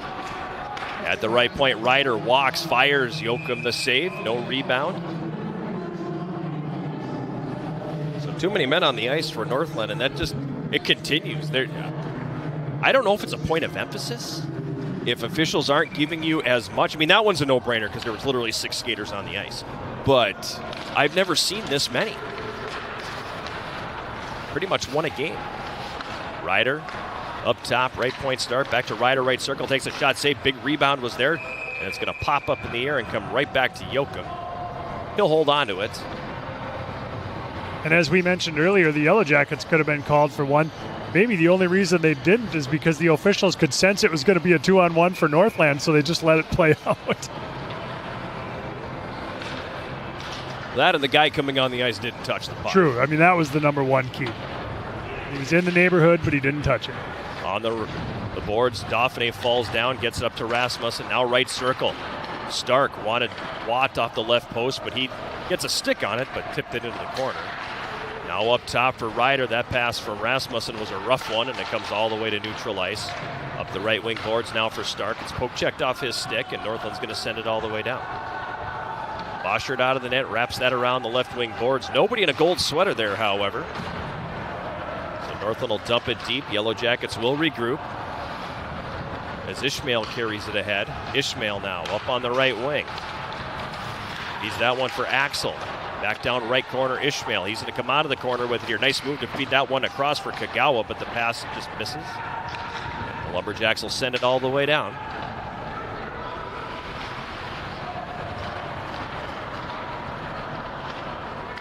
Now Axel carries up the right side. He'll come across the Northland line, feeds it toward the net. Tipped in front by Pedersen, save made by Yoakum. Axel on the right side again. Up top for Bergstrom, back to Axel. He'll carry down right circle, stick handles and fires. It's blocked. Pedersen behind the Northland goal. Over to the right circle, Axel fires, tipped in front by Ishmael, and that's not going to go. And the Lumberjacks will pitchfork that all the way down the ice. I feel like that scene in Slapshot where the guy in the bar comes up to Reg Dunlop and says, "You got to get the power play going." Yeah, I got to say that to McKenna tomorrow. If there's one aspect of the game that is just really hard for this Yellow Jacket team, it's playing with one more skater than the opposing. Now it's Dvorny in the left circle. He fires. It's going to go wide. It comes all the way around. Gallagher out of the box. Picks it up. 2-on-1 for Northland. Gallagher left circle. Takes the shot. Boschert makes the save. Now on the left wing boards, it's Kagawa. 2-on-1 for the Jackets. Kagawa and Lucier. Left circle. Over for Lucier. Backhand shot. And he's going to miss it wide. Good setup by Kagawa. Lucier pulled it to the backhand.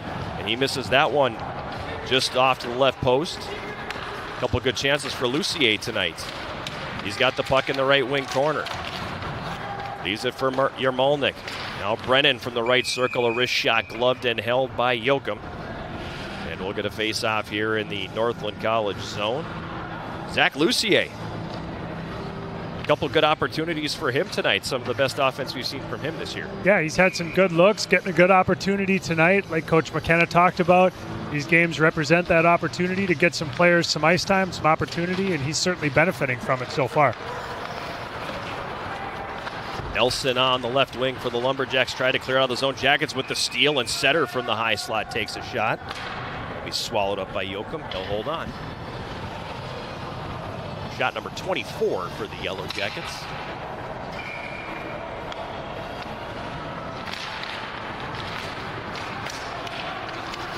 Puck is in the right corner. Northland zone. Lumberjacks take it back now and come to center. Gallagher up the right wing. Went to dump it in. Bergstrom breaks that one up and clears. Bouncing puck now 3-on-1 for the Yellow Jackets, but it got away from Gavin Watt. And on the back check, Hart takes it back for Northland. His clearing attempt held in at the left point. Bergstrom with a shot save made. On the rebound, Yarmalnik, and he whiffed on it.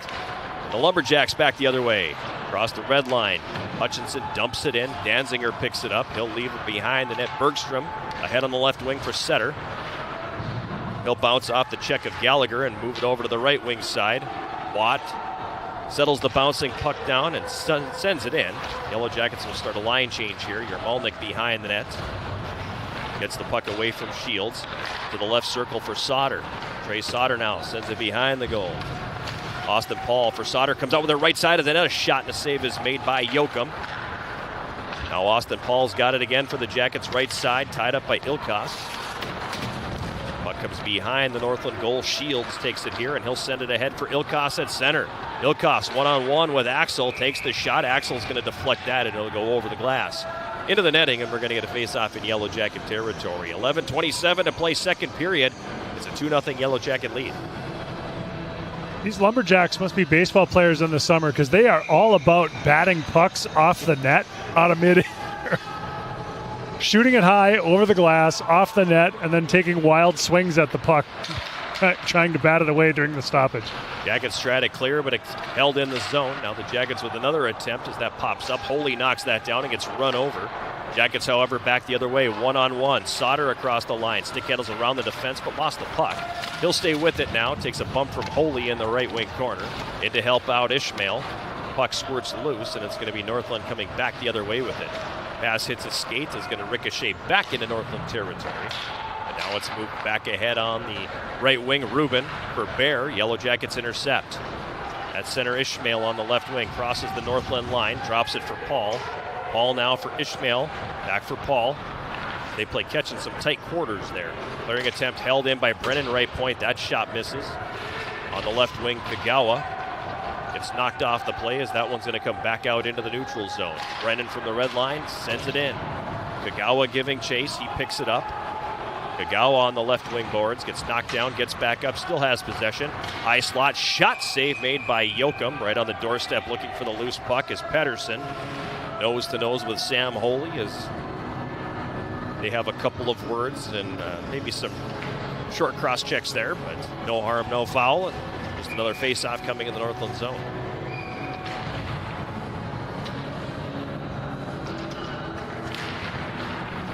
Pedersen on the left wing. Up to the left point, Dvorny's shot goes off Rasmussen to the right corner. Kagawa gets it there. Centering pass is going to miss everybody, and back the other way now, the Lumberjacks. Across the Yellow Jacket line, Neeb, a shot blocked by Dvorny. Loose puck behind the Yellow Jacket net. Nobody knew where it was for a moment. Northland comes out with it here. Stepanian trying the Michigan. Got it up on end and tried to tuck it in, but lost the puck at the last minute. And he gets checked behind the net by Rasmussen. Puck comes around to the left wing corner. It's worked free. Andronique Stepanian centers. Kagawa breaks that one up. He'll feed it ahead for Pedersen. Colin Pedersen across the Northland line on the right wing. Passes it down low. Kagawa along the end board. Goes back up the right side with it. Quick shot taken there by Danziger. Steered away by Yoakum. On the left wing boards, this is Bergstrom.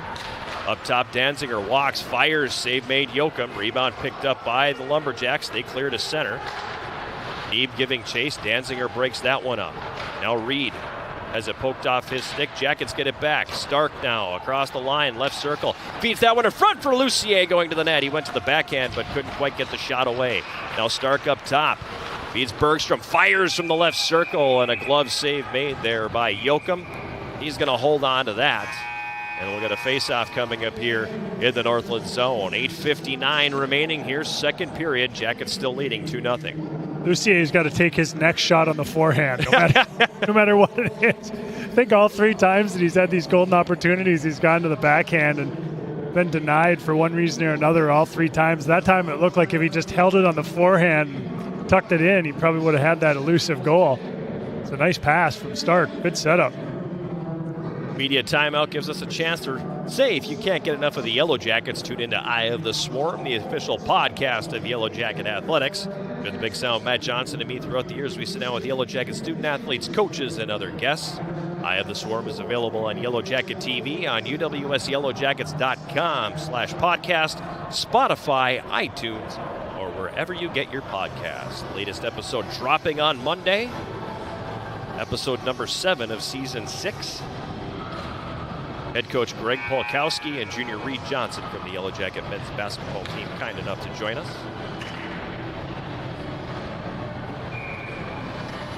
Face off to Yoakum's right.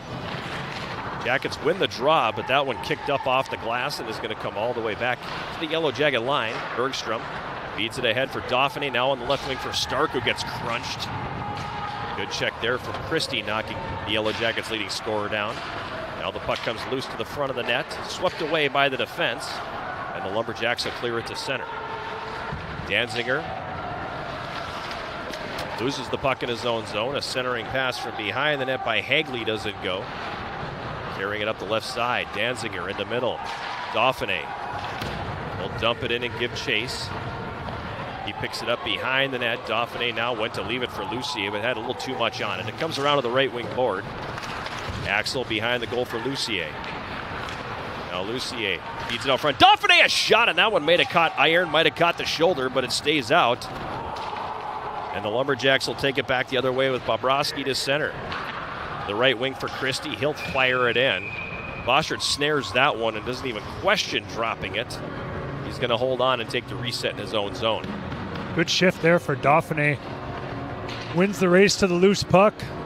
Holds off a defender, creates something below the goal line, then ends up getting rewarded with a good shooting chance later.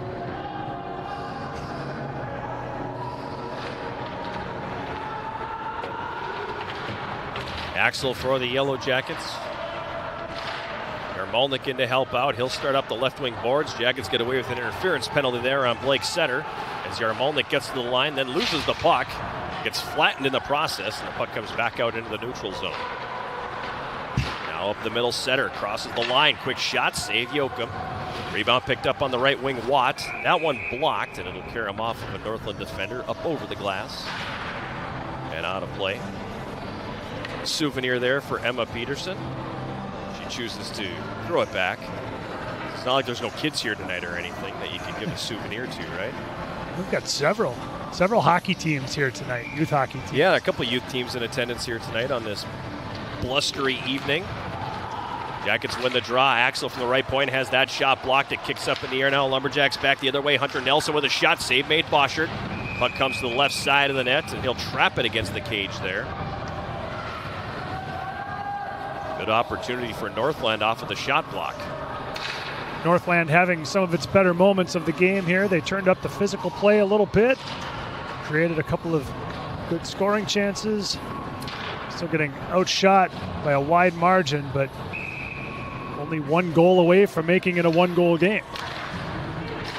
Quick shot right off the face-off as Valerie Neeb walked around Chris Ishmael and fired. Boschert makes the save on that, and will do it again to his right. 7:20 remaining here in this second period. It's a 2-0 Yellow Jacket lead. They haven't scored in a while. Ishmael's pass up the right wing is going to result in icing. And we'll do it again in the Yellow Jacket zone. He looked to go forward with that last draw as well, twice in a row.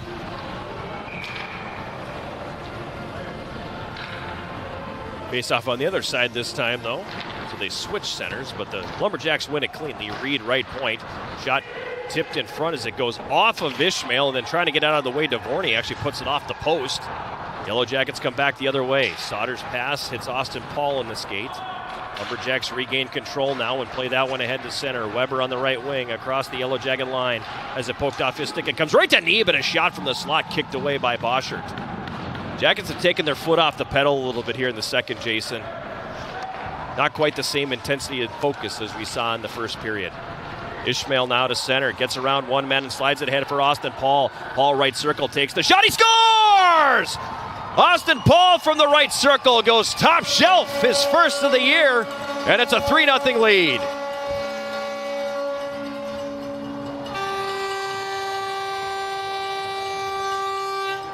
Time of that goal, 13:26. I honestly thought Paul was going to try to pass that one across because he kind of changed his angle a little bit. And I thought he put himself in a worse shooting angle. But apparently he knew what he was doing, and the Jackets have a 3-0 lead. Yeah, he definitely set his feet and went on the glide like he was going to try to center that puck and then fired a wrist shot up over the shoulder. First of the year for Austin Paul. For your Yellow Jackets, his first goal of the season and third of his career, number 29, Austin Paul. He got an assist from number 4, Sam Brennan. That's Paul from Brennan. Got to add one for Ishmael on that goal, as he probably should have gotten the primary assist, as they talk about it today. Jackets on the attack again, 3-on-2. Across the line, this is Danziger on the left wing. His shot blocked. Rasmussen knocks down the clearing attempt. Now he's got the puck. He'll carry behind that. He wanted to try the lacrosse-style goal. The puck flopped up on him. Now he took it outside the line. A long shot will be snared by Yoakum. Wouldn't have counted anyways. The Yellow Jackets would have been called for the offside with 5:49 to go here in this second period. Jackets up 3-0. Paul, his first since his freshman year. So it's been quite a few games for Ozzy. You wouldn't have known it from that shot. It was a blistering shot. It really was. That was a good snipe. Stark on the left wing, had it poked off his stick by Shields, and the Lumberjacks will play it back down the other way. Circling behind the net, Axel. Ahead on the left for Stark. That pass hit him in the skates, and it picked up now by the Lumberjacks at center. Shields. That pass intended for Christie is going to come all the way down. Terrible hop off the boards. Nobody was going to get a stick on that thing. I mean, I think the angle was off anyway, but no one was getting a stick on that bad boy, and it's icing.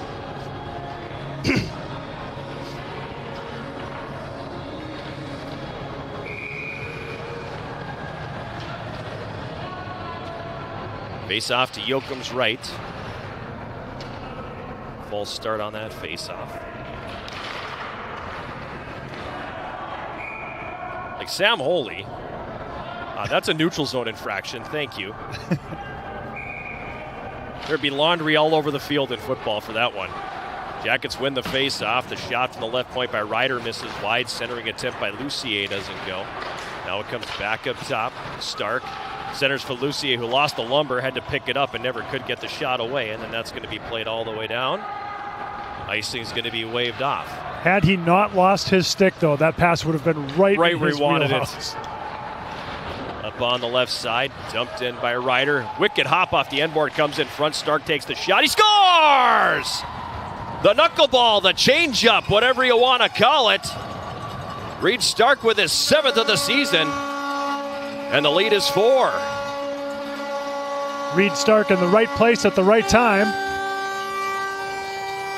Pounces on a bouncing puck and knocks it home. We'll have to wait and see who's going to get the helper on that one. And as I've watched this line here, it dawns on me that we haven't seen Roosevelt in the second period. He's the right winger on that unit. He's on the bench. So I wondered if he's a little bit beaten up here, and that's why we've seen Lucier getting a few more minutes here in the second. For Yellow Jackets, his 7th goal of the season and 24th of his career, number 7, Reed Stark. He gets that goal unassisted. Stark unassisted. An unassisted goal for Reed Stark gives the Yellow Jackets the 4-0 lead now. Nice to extend that margin a little bit. It was a little too close for comfort there for too long. Yeah, you can breathe a little bit easier now. And fans just one goal away from getting some custard here tonight, so people excited about that. Up on the right wing, Hutchinson, across the Yellow Jacket line. A shot taken by Gallagher from the left side, blocked. Watts will move that one ahead now for Yermolnik. He'll lumber up the left wing. Goes through the defenseman Reed and sends it down low for Setter. Setter behind the net. It's knocked down. Puck comes right out front, though. Watt takes the shot. That's going to get blocked in front. Good setup there by Yarmolnik from behind the goal. The Lumberjacks will flip that in the air out to center. Puck kicks around a little bit in Yellow Jacket territory. Yarmolnik quickly up the right wing for Watt. Defenseman Reed steps in front of that and intercepts it. Now he'll take the shot left circle, and the stick save is made by Boschert. Yellow Jackets get control, and that's going to be batted out of the air. Stays in place. They'll set her up the left wing. Comes across the line, left circle, a shot. That just misses wide. Comes all the way to neutral ice, and Brennan's going to flip that in, gloved by Jochum. He'll leave it behind the net here for Bobrovsky with 3.5 to go here, second period. Jackets up 4-0. It's carried out to center. Stepanian dumps it in. Right back out to neutral ice. Lumberjacks carry it back in, then Paul gets run over.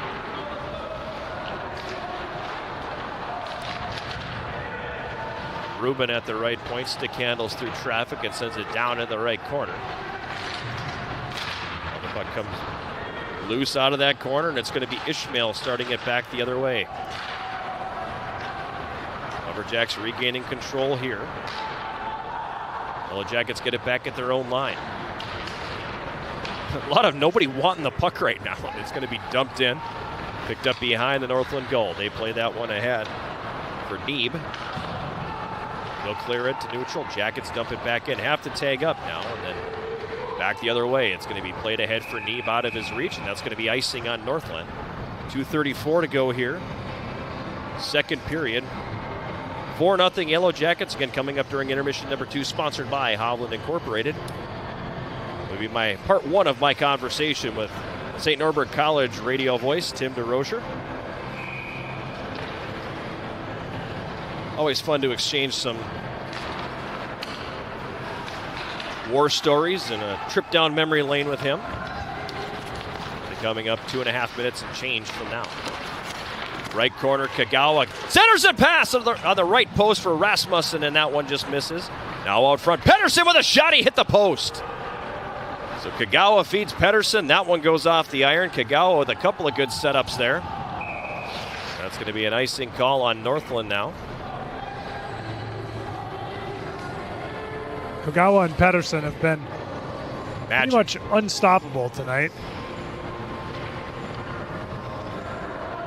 Yeah, they've been really good playing off each other today.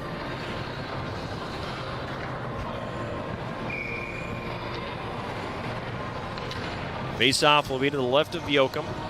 2:09 remaining in the second. 4-0 Yellow Jackets.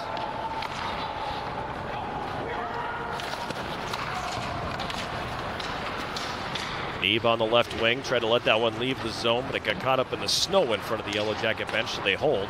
Now Pettersson feeds it to the left circle. A shot by Bergstrom and a pad save made by Jochum. Rebound's going to be picked up here and cleared by Neeb. Comes all the way down. Icing is going to be waved off. Danzinger's got it for the Jackets.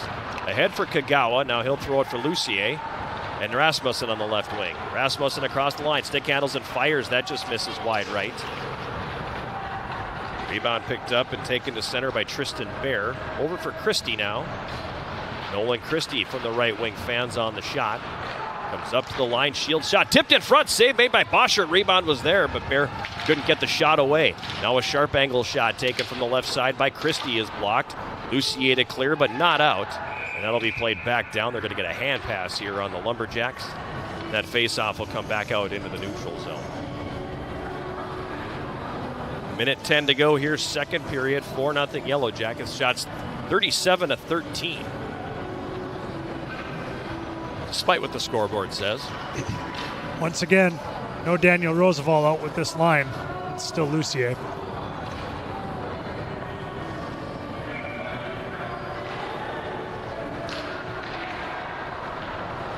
Gallagher for Northland on the right wing. He'll dump it in. Comes all the way down. Axel there. He goes to clear. It's going to be intercepted in the left corner.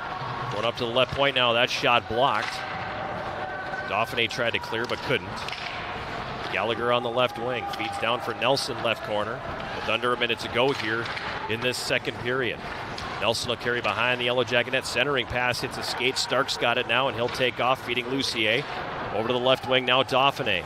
Dauphiné back out front. Comes up the slot. Lucier's got it. Tried to throw that across the goal mouth for Stark, but that doesn't go. Now Stark right wing corner. 30 seconds to play second period. Behind the goal, Dauphiné out front for Lucier. The shot on the save is made by Yoakum. Now over Stark in the right circle. He ripped it wide of the open net. Yoakum down on a knee. He appears to be hobbled. He can't even get back on his feet here, and the Jackets just keep pressing. Brennan at the line, a shot. That's going to miss high and wide. Lucier now in the left circle. Turns. Dishes for Dvorny. He'll feed it deep. Dauphiné behind the goal. Feeds it for Stark. A shot at the buzzer ends up in the net, but that one wouldn't have counted. And the horn brings that second period to a close. So a mad dash to the finish by the Yellow Jackets.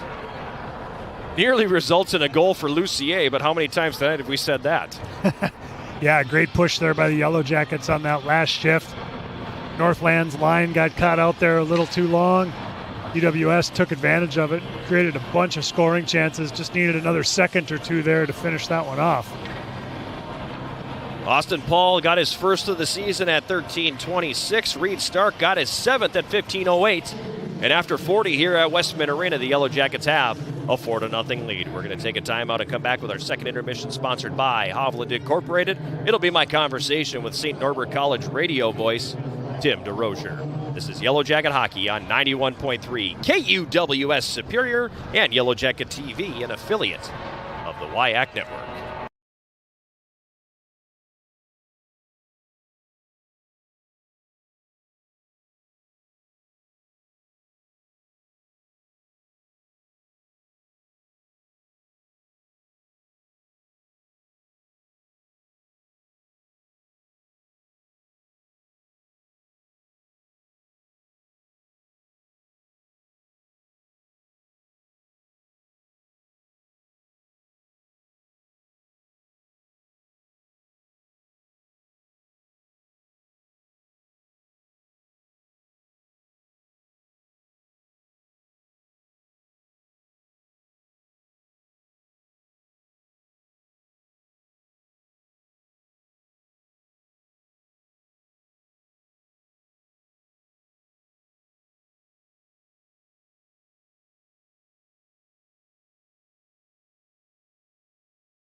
It's our second intermission, and as always, the second intermission is sponsored by Hovland Incorporated, and we are very excited to have a special guest here during this break, the longtime radio voice of the St. Norbert College Green Knights, Tim DeRozier, is with us. And Tim, my friend, thank you very much for stopping by and giving us a few minutes of your time to catch up a little bit and talk about this year's club, and maybe do a little trip down memory lane too, as we talked about before. So anyway, thanks a lot for coming by. Appreciate it.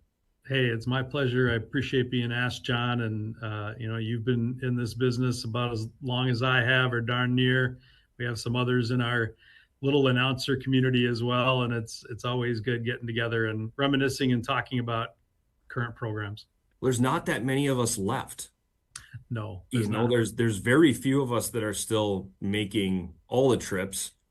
And, very few of us from the bygone era of phone lines and all of that are still are still calling games here. By and large, it's a young man's game now, and you got a lot of students doing this. So there's not that many of us left. We have to enjoy our time together while we have it. Well, it's just they're not always on radio anymore. You used to have or want to have that more professional experienced person doing games on a major or semi-major radio station, and that's how I started, or we started after college anyway. And now it's all webcast, and it's a little different audience, and so I think the expectations are different. And you know what? It's good. At St. Norbert, the football broadcasts are all student broadcasts, and our women's hockey are all student broadcasts, and it's good for those kids to get experience. That's how I started in my path.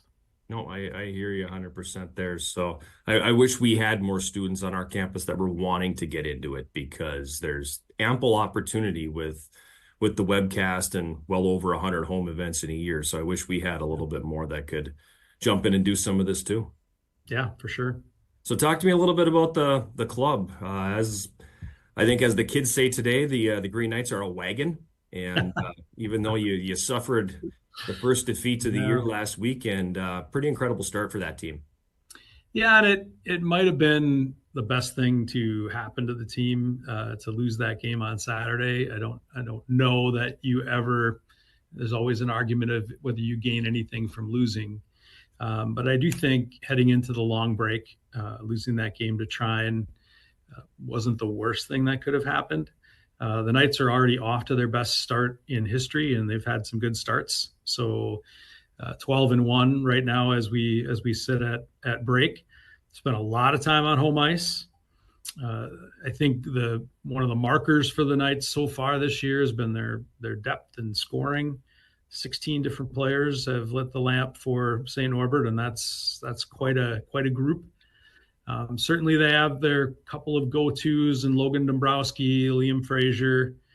And we can talk more about those guys specifically in a minute, but yeah, they definitely have a scoring punch. They've got the goaltending once again right now, which is fantastic. And you know what? The conference, I think, is up for the taking in the NCHA this year. So I'm blown away by this. This is the best start in history, because you said yourself, there's been some really good starts there. Yeah. So the fact that this is the best start in the history of that program, that's saying something. Yeah, it really is. That stat actually surprised me when I got it from our sports information director, Dan Lucas. Passed that along. I think it was when we made to 10-0, we had tied it, and 11-0 broke it.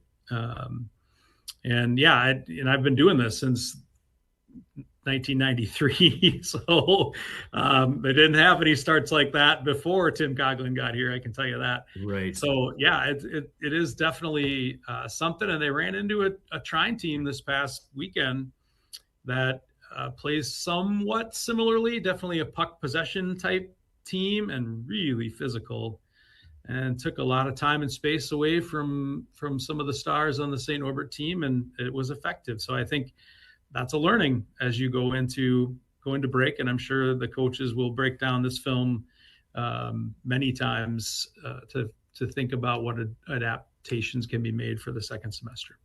Talk to me a little bit about the guys you mentioned already, because when you have guys averaging over 2 points a game, it's pretty significant. So talk to me about these young men. Well, Liam Frazier and Logan Dombrowski would be the highlights. I want to throw Carter Hopman in there too in a second, but Liam, he's been a goal scorer his whole career. He's third right now on the all-time list for St. Norbert goal scoring. He's behind an Olympian in Mars Sedens, and just an incredible player and Sid Watson Award winner and Rob Smiley. He has the possibility of catching both of those folks yet this year. And what was really interesting, and I think just one of the more amazing things this season, so he scored a goal in 7 consecutive games. And in each one of those games, it was the game-winning goal. What are the odds of that? It was an all-time record, all-time record at St. Norbert. Dan could not find any record keeping for that particular stat at the NCAA Division III level, but considering the all-time record for game-winning goals in a year is like 9. Right. And he had 7 consecutive. Didn't seem to matter. St. Norbert up 2-0, and he had the second goal, and somebody would score for the opposition to be 2-1, and lo and behold, Liam's goal was the game winner. But he also won a couple outright in overtime in that stretch, and really showed his leadership offensively for this team. And he plays right alongside Logan Dombrowski, who, if you looked at him, you'd think should be a D1 player. The size that he has, his hands, his skating ability, he's elusive. He just makes plays, and he can really fire the puck. And the two of them together in that group have been dominant, quite frankly. Tim Coughlin always likes to match, Coach Coughlin likes to match pairs, essentially. So when you're looking at putting your lines together, there's 2 guys that he always likes to keep together, and you might be able to make some other moves. And Dombrowski and Fraser have been that for him on that top line. How has Coach Coughlin been able to not get passed by, if you understand what I'm saying? Because a lot of coaches, the game passes them by. It gets too fast. It gets too this. It gets too that. And he's been able to adjust time and time again and maintain one of the top programs in the country. From your perch, what gives him that ability? Well, I think it starts with the willingness to adjust. I think a number of coaches who do sort of flame out over years because they kind of lose the team, or they don't understand the youth player, or he's kept it so simple in this program. The style of play hasn't changed that much. If you watch them today and you watch them in 93, it probably isn't that different. The speed is different. But he's always had the same philosophies with his players about, helping to make them better men and better players. And it's about family. It's about doing your job on the ice. It's about your responsibility and holding each player accountable in practice and in games, and making it very clear that if you have all kinds of opportunities to succeed here, it's all on your shoulders. If you're in the lineup or you're not in the lineup, you have only the mirror to look into. And being an upfront communicator and really letting guys know exactly where they stand in the program. He's a no BS guy and I think that just having that bedrock, and then experiencing the last few years, and he's made these changes in my mind a couple of times. It's usually speed related, because the old St. Norbert teams and the old Superior teams, for that matter, they brought the thunder. Yep. There wasn't a lot of lightning, but they brought the thunder. I think Tim Coughlin saw how Middlebury was doing it, and he started to make some changes with how he looked at the blue line in particular. And more recently, he saw how Adrian was doing it. I mean, we really struggled. St. Norbert really struggled with Adrian the last few years in the biggest games, outside of winning the Harris Cup at their place last year, but then going right back there and losing in the NCAAs. The way that team transitioned, the way they turned the puck around, St. Norbert had a tendency at times to get bottled up in their own zone. They were a little slower footed defensively. They weren't making the rapid decisions to just get the puck moving and turn it the other way. And that is different now. He has continued to look for, I know you can't see this, audience, but the lights are going off in John's office. Too long sitting still, probably. That's right. So I'll keep it a little shorter, but I think really it's been is being willing to adapt, and he has a different framework for what he's looking for that still exists within his philosophy of how to play hockey.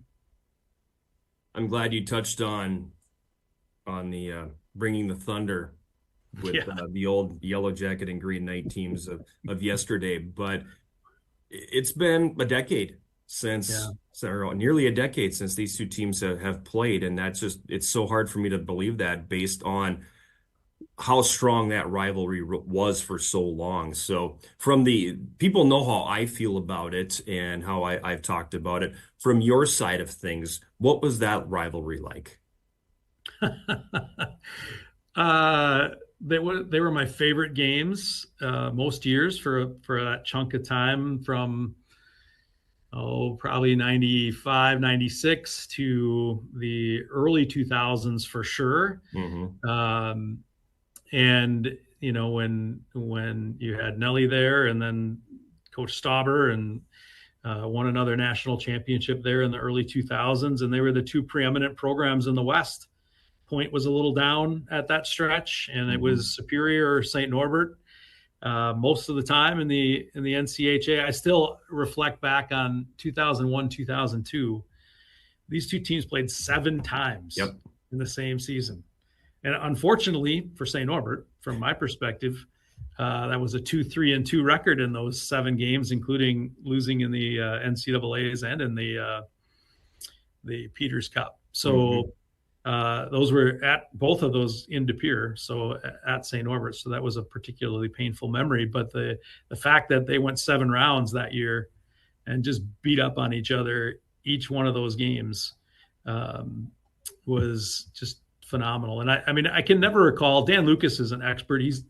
He recalls brawls and physical altercations. Like, he's just got an encyclopedic memory, and he'll bring those up to me sometimes, and I have to use my memory bank to think about that. But there have been back when fighting was more of a thing, these two teams mixed it up a lot. There were very few games that went by where there wasn't at least some after the whistle shenanigans. What do you recall? How do you see that that period of time, especially? Yeah, when I was, because the time frame you brought up was I was still playing.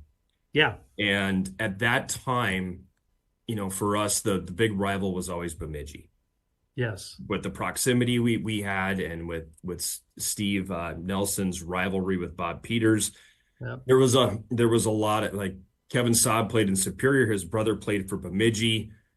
We had a USHL group that went to Superior and another group that went to Bemidji. So there was a lot of rivalry between us and Bemidji.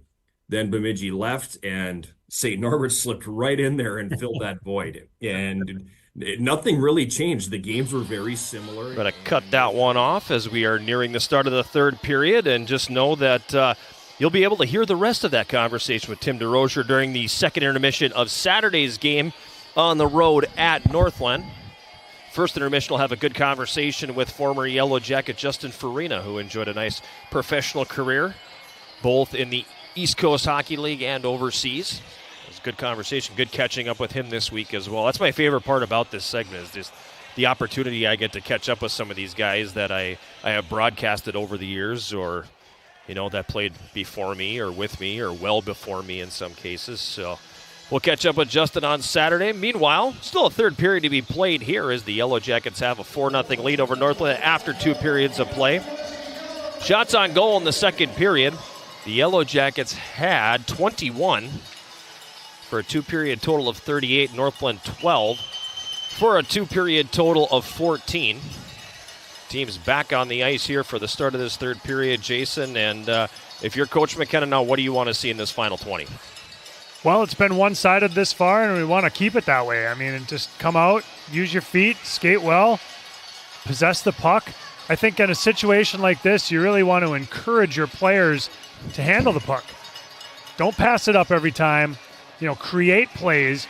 You have that extra second, like, take it to the net, possess the puck, try to make plays, try to create plays, have poise, and really try to assert and, I guess, send a message for the next game, for Saturday. Jack Boschert, 14 saves through 2 periods, will defend the goal. 2 hour left. Yellow Jackets going left to right here in the third. At the other end, 34 saves so far for Andrew Yoakum. Fresh 20 on the clock, 5-on-5 to start, and we are underway here in this third period. As Northland sends that one ahead all the way down, icing's going to be waved off. Bergstrom's got it. Saucers it ahead on the left wing for Stark. His pass is going to get blocked. Danziger able to get it back and feeds Stark up the left wing. Now Stark across the line, gets around one man, carries it to the net, tried to center, but a nice job by Holy to stretch out and block that pass intended for Dauphiné. Clearing attempt held in at the right point by Danziger. Now it comes out of the zone, but Danziger will drive that right back in. Shields over to the right side for Holy. Ahead at center, Brennan picks it off. He'll bounce that one down into the Northland zone. Shields behind the net for the Lumberjacks. Has the puck taken away from him by Lucier. Northland regaining control behind the net.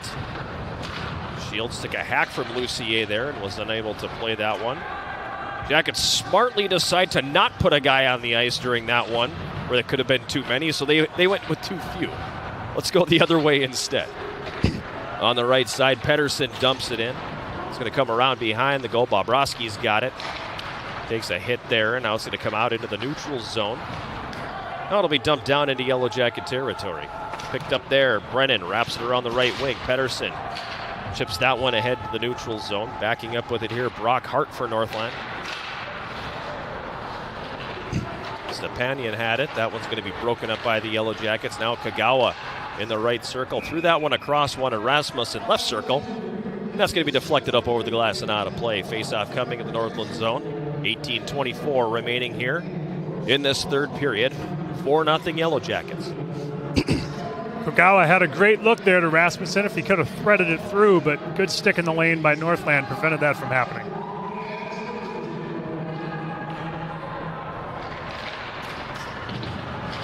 Leppert turning it over from the right corner. Rasmussen's got it. Now he'll skate behind the net. Centers it for Pedersen, but he whiffs on the shot. Rasmussen a shot right through the goal crease, and Kagawa couldn't get it off the right post. Now Axel at the right point, sends it down low. Reed has it here for Northland, and he'll feed it ahead for Hutchinson. Zach Hutchinson to center. Crossing the Yellow Jacket line. Hutchinson up the right wing, behind the net. To the left corner. Then they feed it to Gallagher, who punches it ahead, but there's nobody at the point, and the Jackets back on the attack. Kagawa tried to dangle around the D, but Nelson took it away from him. Now the Jackets get it back with Rasmussen. Rasmussen knocked down, still got the shot away. It was going to go well wide of the mark, and Yoakum helped it go to the left wing corner. Now Nelson on the left wing. Starts it ahead to center. Crosses the red. On the back check, Austin Paul picks his pocket, and the Jackets back the other way 3-on-2 if they hustle. Across the line, Sauter takes the shot. Save made by Yoakum, and he'll hold on to that. That one was targeted to go between the pads, and it got there, but a good job by Yoakum to squeeze the pads together. And no rebound as well.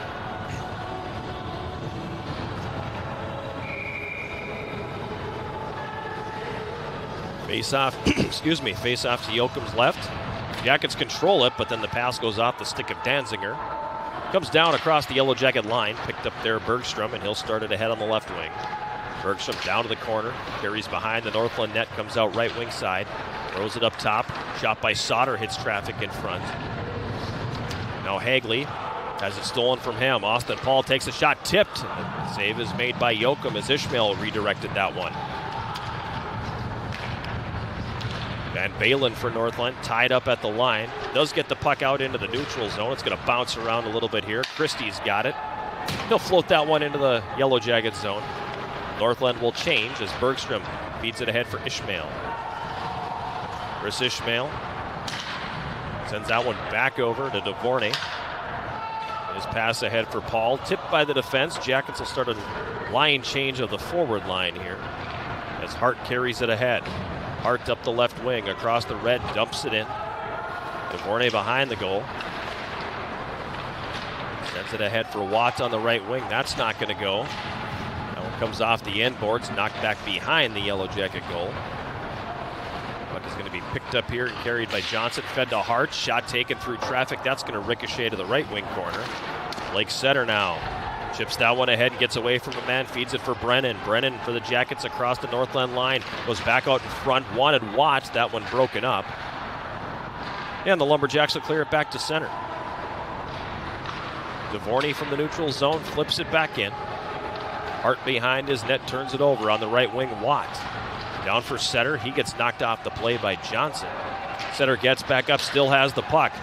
Moves it up top. Shot taken by Ryder from the left point. That'll be gloved by Yoakum. He's going to hang on, and we'll get a face-off here in the Northland zone. Jackets holding serve at this point. Just maintaining the puck, continuing to generate offense.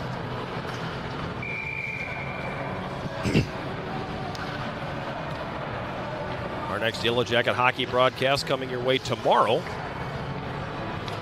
7 o'clock face-off, 6:45 pregame show as the Yellow Jacket women open a 2-game series with Concordia here at Westman Arena. Dauphiné behind the net. Tied up along the boards, but he works it loose. He has it right wing corner. Dauphiné takes a good jolt along the wall there as Weber leaned into him. Dauphiné still down. Finally getting back to his feet. Meanwhile, the puck all the way back in his zone. Ryder moves it ahead. Puck's going to be played back down again behind the Yellow Jacket net. Ryder takes a bump there from Neeb, but the Jackets able to clear. Now Lucier comes across the Northland line into the slot, drops it off. Stark, left circle. Carries to the left corner, spins away from the check. Gives it down low. Dauphiné along the end boards, got worked over again. Lost the puck this time. And Stepanyan comes back the other way. Andronique Stepanyan has it poked off his stick. It's back in the neutral zone. Now Dauphiné tips it around, 1-man, 2-on-1. It's Dauphiné and Stark. Dauphiné in the left circle tried to saucer it over a sliding Sam Holy. And that's twice here now in the third period that Holy has gone prone and broken up a rush. Now back the other way again, Bergstrom. The redirection in front by Pettersson, steered away by Jochum. Puck in the right wing corner. Northland zone picked up there. Behind the net, Pettersson out front for Rasmussen. That one's going to miss and come all the way down the ice. Yellow Jackets will regroup as we pass the 6-minute mark of this third period. 4-0 Yellow Jackets. Kagawa's pass for Rasmussen is out of his reach. Bobrovsky behind the goal. Carries it around the net, takes a hit from Rasmussen as the puck will be reversed and come back up the left side. Kagawa intercepts that, gives to Pettersson, back to Kagawa, nifty pass. And that's going to be a penalty here on the Lumberjacks as Christie grabbed on, spun Kagawa around, and the Jackets about to go back on the power play. Holding will be the penalty. Kagawa just keeps generating offense, using that speed, creating scoring chances, and they're creating a power play for the Yellow Jackets. Third one of the game for the Yellow Jackets here. I'm going to have to tell you they're 0 for 2. We're at 7.9% coming into the game, and that has gone down. Axel at the left point, pressured quickly. And that's going to come out to neutral ice. Bergstrom on the right wing now. Dumps it in. Ishmael rather gives chase. He loses the lumber, and that's going to come all the way out to the line. Jackets regroup at center. Kagawa, nifty pass ahead. Pettersson to the left wing for Ishmael. Left point Kagawa, he couldn't handle that, and it comes out back out to the neutral zone. Jackets tried to tag up. Puck pinballs around right at the blue line and ends up in the right corner. Ishmael bumps into his man there. Kagawa in to help out. 40 seconds gone in the power play. Yellow Jackets up 4-0 here. 12:45 to play in the third. Kagawa over for Watt in the left circle. The one-timer whistles off the outside of the net. Now it's Ishmael wrapping that one around. Bergstrom on the right wing boards. Gives it down to Ishmael at the right of the net. Across for Watt, the one-timer again, and that one just misses. Kagawa down low right side. Ishmael right half board. Bergstrom back to Ishmael right corner. 45 in the power play. Kagawa right circle. Little shifty move, gets away from trouble. At the right point, Ishmael. Right corner, Watt. Right point, Kagawa. Top of the left circle, Axel. In the middle, this is Ryder. Lets the shot go. Jochum's going to make the save and hang on. With 30 seconds left in the Yellow Jacket power play. 12:03 remaining here in the third period. Jackets up 4-0. Probably their best power play look tonight. Yeah, best looks they've had so far on the power play. Couple of good chances on the far side. Decent shot from the point there. I think if that puck wouldn't have hopped up on Ryder a little bit, he might have had a good tip opportunity with one of the forwards parked out front. Watt behind the net, wraps it around to Rasmussen. Oh, that was not a membership bounce as that thing came off that kick plate and went right behind Rasmussen. Comes all the way down. Jackets will have to go 200 feet here as Rasmussen comes up the right wing. Gets around one man into the Northland zone. Throws it across for Stark going to the net, and that one broken up in front. Puck comes free behind the goal now. Holy has got it for the Lumberjacks, and he'll dump it all the way down. Ryder gets a stick on it, and the bouncing puck steered away by Boschert. Now on the right wing, Dauphiné quickly across the line, looking for Sauter going to the net, but that's out of his reach. Picked up on the left wing by Paul. Paul takes it to the net, lets a shot go, that one blocked. Dauphiné will rip that one from the left corner all the way around the boards. Neeb backs it up here for Northland. Now he's got the puck on the left wing. Neeb not afraid to throw a little extra hack after he makes a pass or get the stick in there and let him know you're there kind of thing. He's been involved, that's for sure. Now this is Brennan. Passing that one for Sauter on the left wing. He'll come to neutral. Across the red line into the Northland zone. Dropping that one off. Ishmael back for Sauter. He's behind the net now to the right wing corner. Taking off the play there. Paul in to help out. He's knocked down by Weber. Paul digs the puck free. He's wrapped up. Sauter's got it up top at the right point. Brennan fires. That's deflected in front and goes over the goal. Now it's going to be played back down behind the net. Austin Paul tips that one up to the line at the right point. Brennan, left point Devornay fires, comes through and just misses the right post as that one got through the goal mouth and just slid wide of the net. On the right wing boards, Paul. He gets knocked down. Lumberjacks feeling the frustration here, I think, because they're starting to, it's going beyond physical now. A lot of cross checks. In the neutral zone. Ishmael, he'll dump it into Northland territory. Jackets will change. Clearing attempt held in at the right point. Shot taken by Axel was blocked. Setter picks up the loose puck left corner. Behind the net for Watt. Up top at the right point, Axel. He couldn't handle the pass, and that's going to come out to neutral ice. Bouncing puck picked up at center. Hutchinson hits the brakes right at the Yellow Jacket line, and then he'll dump it in. Taken there by Ryder, sent up the left wing for Setter, and he'll clear. Now Reed for Northland, sends it ahead at center. Nelson crosses the Yellow Jacket line.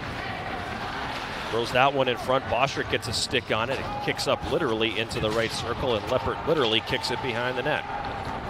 So all that pregame soccer comes in handy.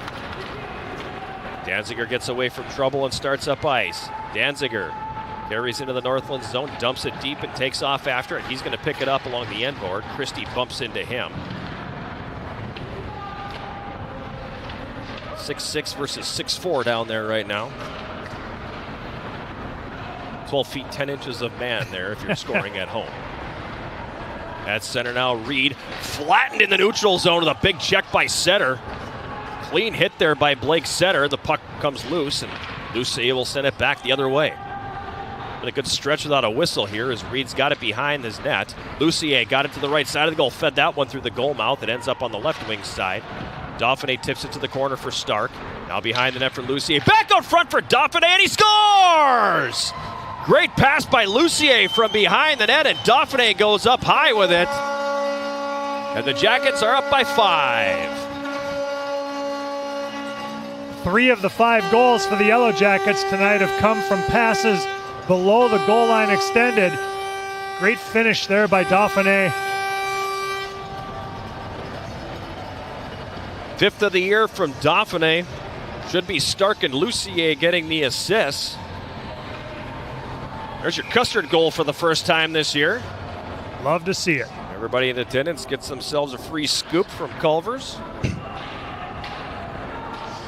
For your Yellow Jackets, his 5th goal of the season, number 10, Justin Dauphiné. Getting better. He got an assist from number 21, Evan Axel, and number 7, Reed Stark. We'll have to work on that one as well, because that was an assist by Lucier there. And Lucier's got the puck now. Lucier into the Northland zone, trying to stick handle around the D. That one going to be broken up, and Northland will come back the other direction. It's going to be played into Yellow Jacket territory by Bear. It's loose in the right wing corner. Ilkos will get there first, and now we're going to have the whistle and the penalty. This one's going to be on the Lumberjacks, so the Jackets are about to head to the power play. Slashing is the call.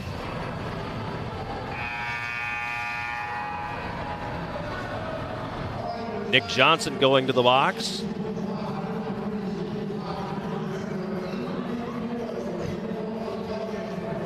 12:25 of the third period will be that penalty time. A little extra flair from the officials on that on that signal as well.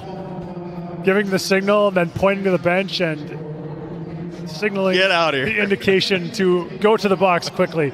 I think the officials have Who's seen the enough NHL of this official that plays it up a little bit? He's like 5 for fighting. Yeah, the name is kind of. I can't think. I can't think of the name now.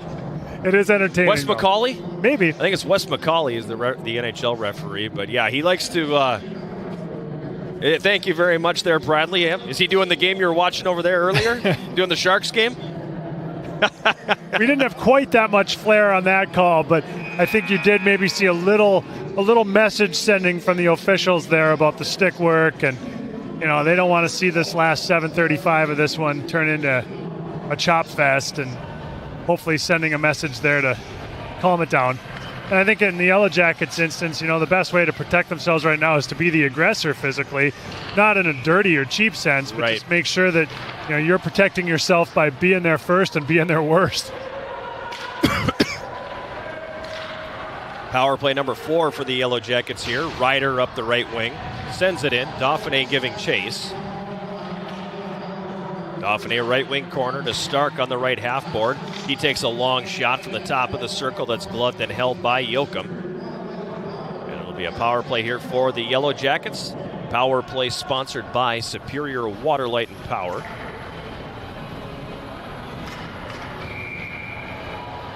Shots on goal 46 to 15, excuse me.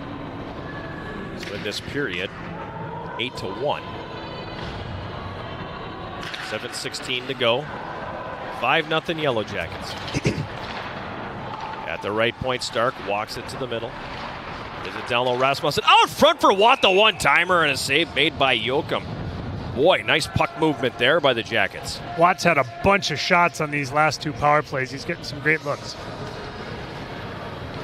Now up to... It says he's got 5 shots and only 1 on goal. Okay, he's missing the net a lot then. Dauphiné in the right wing corner, sends that up top, right point. Ryder over to the left point. Rasmussen back to Ryder. Stark back over to Rasmussen, a shot, and that one goes off the outside of the net. And it'll come all the way down the ice, so good puck movement there. Good opportunity for Gavin Rasmussen. On the right wing, Watt tips it ahead for Rasmussen. He gets drilled by Ilkos. And I think Ilkos got slashed on the way down by Rasmussen. That appears to be the case. And they got him. Yes, they did. So it's going to be a penalty on the Yellow Jacket captain. That's going to be the name of the game at this point. It's pretty clear. We talked about sending a message for this period, and my thought for UWS was send the message that we're not going to give any momentum to Northland that they can take into Saturday. On the Northland side of it, they're trying to send a message that they're not going to be as easy to play against from now on. Because for 2 periods of this game, they were very easy to play against. In the third period, they haven't been that easy to play against. They've definitely made life a little more difficult, at least a little more painful for the Yellow Jackets here in the third. Jackets clear it out to the neutral zone. Leopard will back it up. 4-on-4 here for the next 50 seconds before the Lumberjacks head to the power play for the 3rd time tonight. This is Reed. Passing that one ahead now. Christie picks up speed at center across the Yellow Jacket line. Tries to go wide on Axel. Does get around him. Takes the shot. Boschert makes the save. Ishmael will scoop up the loose puck. He'll carry it to center. That pass intended for Dvorny is well out of his reach. Icing waved off. As we pass the 14-minute mark of the 3rd period, 5-0 Yellow Jackets. Paul on the right wing. Gives down for Ishmael. Tried to center it back for Paul going to the net, but that one doesn't connect. And it's going to be cleared back the other way. Gallagher at center. Sidesteps the check of Paul. Carries it into Yellow Jacket territory. Now he's down in the left corner. Sends it up top for Hart, who walks it to the middle, then plays it deep. Penalized player back on for the Lumberjacks, so they are now on the power play. Gallagher has it left circle. Gives down low left wing corner. Weber throws it over to the right circle now. Hansen takes the long shot. Boschert's going to snare that and hold on. And we'll do it again in Yellow Jacket territory. 45 seconds left in the slashing minor on Gavin Rasmussen. 5:17 to go here in the third. 5-0 Yellow Jackets.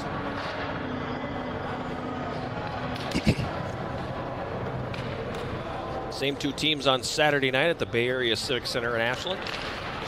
7 o'clock face-off, 6:30 pregame. Second game of our hockey doubleheader on Saturday.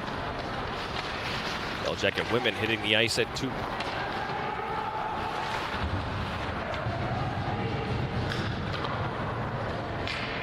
Jackets send it all the way down. Picked up behind the net by Hart. Hart takes off up ice. Feeds it ahead for Hutchinson. Clearing attempt is going to hit a skate. That's going to come all the way back down the ice. Sounds like we've got squirrels in the press box. Yeah, I know. You hearing that too? What in the world is that? This is Neeb now for Northland. Neeb up the left wing, dumps it in. Rasmussen out of the box, and the Yellow Jackets have killed it off. Puck comes to the left circle. The shot taken there by Hansen, misses high and wide. That'll carry him all the way down the ice. Yermolnik on the right wing. Gets it for Watt, who comes across the Northland line. Watt gets knocked into the boards and loses the puck. Now Valerie Neeb has it for Northland. He takes a bump and loses it. Watt's got it back. Up top for Brennan. Over to Dvorny now. Walks, fires, it's deflected in front and goes wide. Rubin's got it here for the Lumberjacks. As we pass the 16-minute mark of the third period, Jackets up 5-0. About to win game number 7 on the campaign. More importantly, get 3 points in the WIAC. Johnson circles his net. Starts up the right wing, loses the puck to Lucier. Setter in there as well. Setter now. Behind the net for Lucier. That's not going to connect. Johnson for the Lumberjacks. Clears it back to center. Jackets get it back. Lucier into the Northland zone. They caught him on a line change there, but he was kind of 1-on-5 at that instance, and not a whole lot he could do with that puck. Loose puck, right wing corner, Northland zone. They play it behind the net to the left wing corner now. Bergstrom passes behind the goal for Lucier, out front for Dauphiné. At the line, Danziger, he stick handles, goes across right circle, Stark.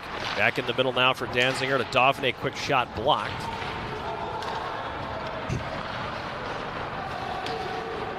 Puck comes back behind the Northland goal, taken here. Dauphiné, back up top.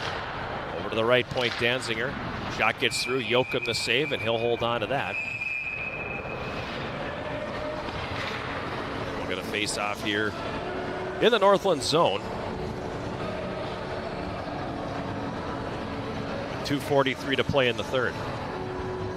We got 4 Jackets for the multi-point game going so far in this one. Brennan, Stark, Pedersen, and Kagawa. Yeah. Yes, we do. Time for one of those guys to break the tie. Establish themselves in the 3-star show postgame. 2 of them on the ice right now. They score! Evan Axel from the right point snaps that shot right off the faceoff. It beats Yoakum up high. Another even strength goal for the Yellow Jackets, and they popped half a dozen tonight. Good quick shot from Axel there. We've seen that throughout the season thus far. Top shelf blocker side. Assuming Rasmussen will get 1 assist. See if there's a second one. 3rd goal of the season for Evan Axel in his first game back in the lineup since Stevens Point back in November. Yellow Jackets, his 3rd goal of the season. He gets it unassisted, is number 21, Evan Axel. Somebody had to win the faceoff to him. Unassisted. Apparently Northland won the faceoff and he stole it. I don't know. I'd have to see the replay on that.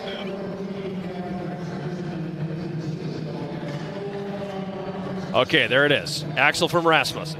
Thank you. Yes. Thank you. All right, so Rasmussen with the assist. Jackets up 6. Kagawa up the left wing with speed into the Northland zone. Carries it down to the corner, loses the puck. Almost got it back there. However, it's going to be Hart who's got it. He'll pass it ahead for Van Balen. to Christie on the left wing. Christie tried to stick handle around Axel, who stood him up, and the Jackets back on the attack as Rasmussen gets it to Pedersen. Now to Kagawa. Kagawa on the right wing gets tripped up. Still had his stick on the puck, though, because you're watching the Northland player trying to dig it out of there. Still trying to make something happen.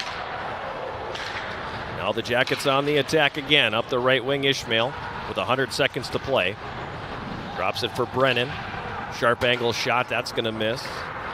3-on-2 the other direction here for the Lumberjacks. Ilkos. Top of the left circle, takes the shot, that's going to get blocked. Reed in the right circle. Stick handles around Ishmael and takes the shot, blocked by Dvorny. Now a centering attempt hits a skate, it'll trickle right in toward the goal, and it's covered up. And Boschert will take the face-off here with 1:20 to play. Evan Ilkos, who lost his stick on the play, circled back behind the Yellow Jacket net and said something to referee Sean Hauser. Sean Hauser just shook his head like, come on, man.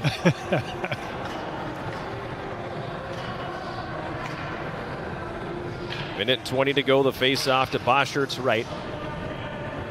Shots 48-17, Yellow Jackets, a season high. Reed Stark's on the board for 10 shots right now.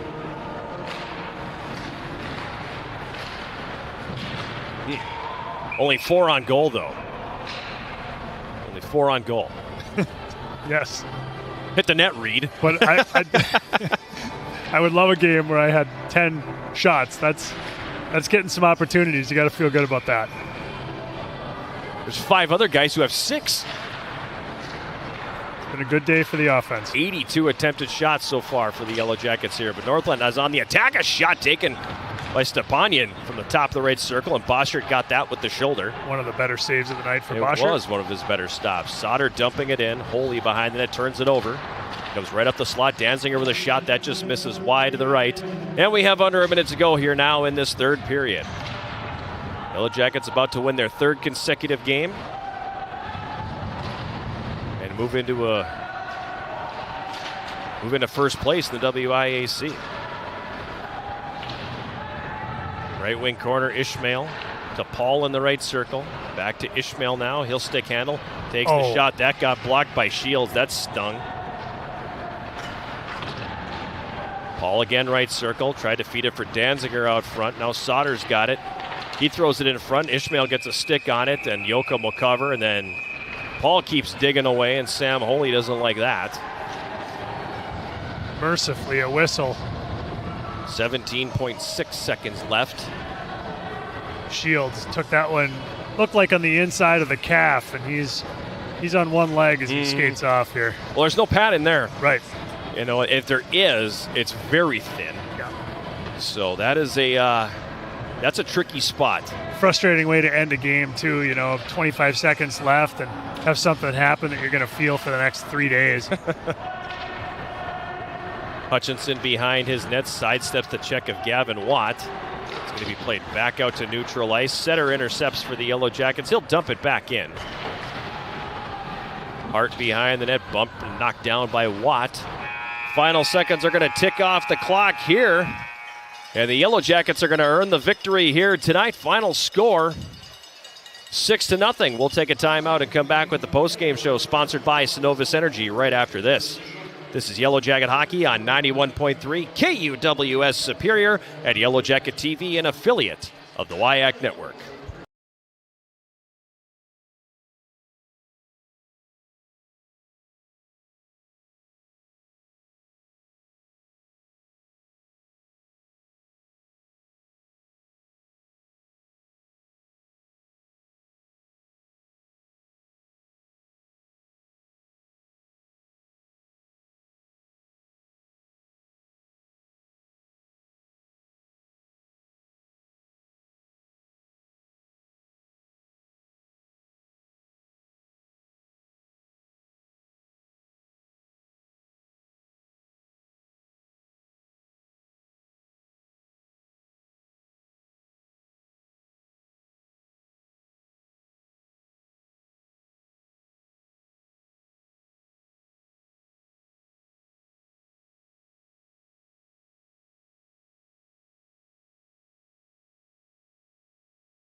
Back at Westman Arena, it's our post-game show, and as always, the post-game show was sponsored by Synovus Energy. It comes on the heels of the 6-0 victory for the Yellow Jackets, their third consecutive win this season, or third consecutive win here, and it's a win streak that, for the first time this year, the Yellow Jackets 3 in a row. 3 in a row and a non-Saturday victory. That's also good for UWS. And really just came out here and took care of business tonight against Northland College, put themselves in good position to get the W tonight and then carry that hopefully into Saturday night. Yeah, second shutout of the year for the Yellow Jackets as well. First collegiate shutout for Jack Boschert, who didn't really have to work all that hard tonight. He didn't have a lot of action down in his end. This might be the only time that the 3-Star show will not include a goalie a shutout. Blasphemy. And it's hard to do that, but yeah, like you said, didn't have to work too hard for this one in there. Yeah, it was a pretty dominating effort by the Yellow Jackets here, and I was happy to see it because you talked about it being a trap game. You just won back-to-back 2 very emotional wins in conference play, both of them coming in overtime, and that's you're facing a team that doesn't have a win yet. And so that's that trap game. And fortunately, they came out and they took care of business. Absolutely. And where are we at academically in the academic calendar year? It's a Thursday night, which is a little bit different. Finals week probably next week. Finals week next week. So definitely some thought going into what's happening in the classroom right now too. And then a winless team that's coming into your barn. Like you said, definitely a trap game here. But UWS came out, got a couple of goals in quick fashion, and really controlled most of the way from there, aside from a little bumpy road in the second period. The other thing, too, it's cold out, so nobody was coming to the game tonight. Right. And it was it was quiet. There wasn't a lot of atmosphere here. No. It was a pretty quiet building, and it was just, it had all the makings of a game that could have been really, really difficult, and they took the difficulty out of it about halfway through the second period. It was great to see. Yeah, absolutely, and a lot of players on the score chart, which is nice to see as well. Yeah, they spread it around, and, about if you really want to poke holes in some stuff, the only thing you can really poke a hole in is that power play. Yeah, still continues to be a challenge for the Yellow Jackets. Got some decent looks. It got better as the game went on. It seems like the power play improved in the last couple opportunities, but yeah, still, that's the one thing that the coaches can talk about after this one and maybe work on is, like you said, why don't you do some things to work on that power play? yeah, we're working on it here. Okay, so hopefully the mic is going to work tonight. I'll start by turning it on there, and let's try turning it on here. And Brian Meisner. Well, we got him. We got him. But only, we're figuring stuff out, Mouse. Kind of like your power play. You're just trying to figure some stuff out. Of the year. Oh, is that a little power play shot right there? It definitely is. And I told McKenna that those are going to keep coming with more frequency as we keep watching the power play have the horse collar game after game here. But we can touch on that a little bit later. But we were talking before you got up here, Coach, that this had the makings of a trap game because 2 emotional games for you guys last weekend. And playing against a team on a Thursday night, really cold outside. People aren't going to be here. Finals week coming up. I'm worried about tests and my project and all that stuff.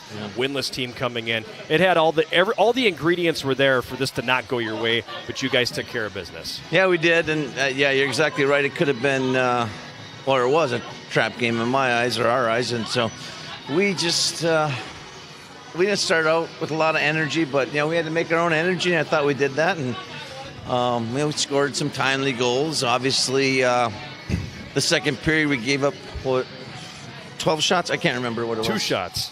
17-2. Or second period it was 21-12. Yeah. So, first period was great. 2 shots. This period, 2 shots? I don't know, but it didn't seem like a lot. And 2 in the first and 4 in the third. 4 in the third. Okay. Well, yeah.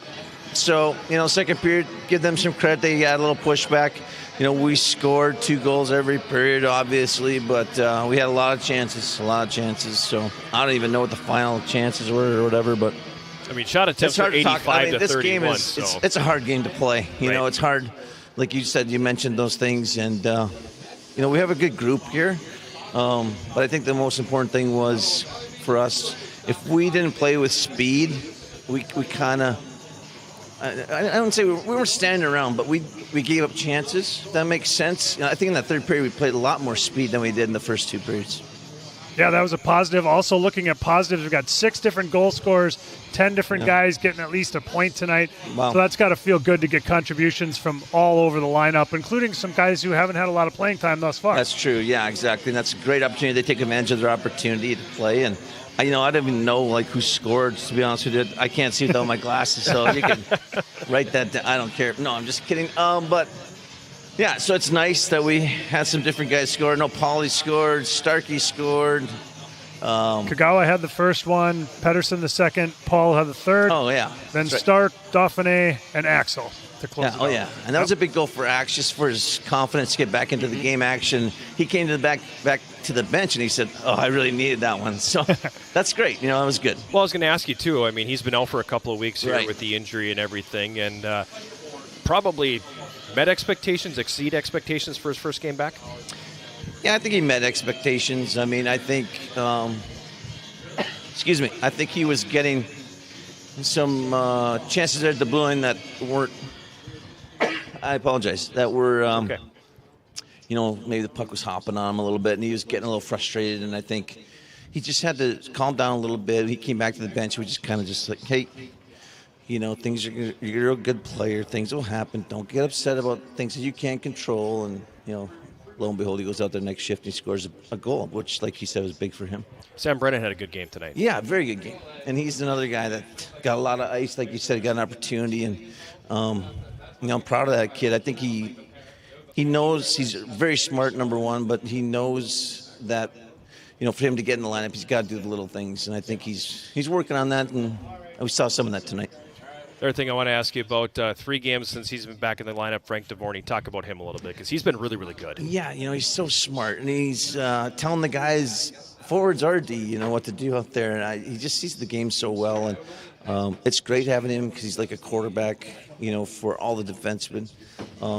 He's not negative, he's telling guys in a positive way, and, like you said, he's great with the puck, too. He takes care of the puck, and like tonight, he had a couple rushes, which was fun to see. He missed the net a couple times, but, he's doing things the right way, and I think he has been a big difference maker, just from my standpoint, because he hasn't really been on special teams until tonight, since he's been back, and it's great to have a guy like that to come back after our power play and whatever, because they're coming back with some of their best players, or after their penalty, whatever it is, but, after special teams on either side, to have a guy like that on the ice it's nice. Yeah, he and Brennan were both the team leading +4 tonight, so they were out there when a lot of good things were happening. That's really nice, yeah. So this is game 1 of a 2-game series, basically separated by the day. Essentially a 6-period game now. Right. So you guys have an off day tomorrow to go through practice, watch film, do whatever you're going to do. But now turning the page into Saturday, what do you want to carry over? Correct, yeah, and Rich talked about that, after the second period, that, hey, we have 4 more periods with these guys, so we got to take care of business. We have to make sure we're setting the tone for Saturday night, and I think we did that to some degree. We're just going to keep harping on what we're trying to do, our process, the way we expect our guys to play, with discipline, with speed, with all those little tangents in our game, physical. I think, you've watched hockey for a long time, you guys. I think our team has kind of found an identity in the last 2 or 3 weeks, especially against River Falls. I thought, man, we played like that, we're going to be a tough team to beat, and that's a great identity for us. That's kind of what we're made of. Tough guys that go to the net, that block shots, that get pucks out, that eat pucks. It's just, we did a lot of those things, I think, last weekend, and hopefully that carries over. Awesome. Go ahead. Last one from me. Having that extra day between games, how do you approach that as a coaching staff? Do you know what's going to be different? Do you have a vision for doing something different, or do you basically just say, well, we get a practice day tomorrow? I just let Rich handle that. So okay. No, that's a good question. I think Rich, just because the turnover's so quick, give the guys open ice tomorrow, and see who wants to skate can skate. And the guys that didn't play should definitely skate. And then he'll look at the tape, and at this point in the season, it's a lot of mental reps, or that mental part of our game that's got to get better. Having a physical practice tomorrow is not going to help our guys. So we're just going to let them have some ice, get whatever they need to get done, with the trainer and stuff like that. So try and keep them healthy, and for the most part, just do what we just talked about. The process, do those little things that we're talking about, speed, get ready to play, mentally, so you can do those things physically. Right on. Awesome. Thanks a lot, Mouse. Appreciate Thanks. it coming up. Thanks, Coach. Yep. Congratulations on the win. Thank you. Assistant Coach Brian Meisner, kind enough to stop up here and give us his insights as the Yellow Jackets pick up win number 3 in a row, 6-0 tonight over Northland College. We'll take a quick timeout and come back with our post-game summary right after this. This is Yellow Jacket Hockey on 91.3 KUWS Superior and Yellow Jacket TV, an affiliate of the WIAC Network.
We're back on the postgame show sponsored by Synovus Energy, and it comes after the Yellow Jackets won their 3rd consecutive game, defeating Northland 6-0 here tonight. 2nd shutout of the year for the Yellow Jackets, first in the career of Jack Bosher to, spoiler alert, will not be among the 3 stars here tonight. But at any rate, let's jump into our postgame summary here. The Yellow Jackets took control of this one pretty early and took a while to get on the board, though. Midway through that first period, they were finally able to break through.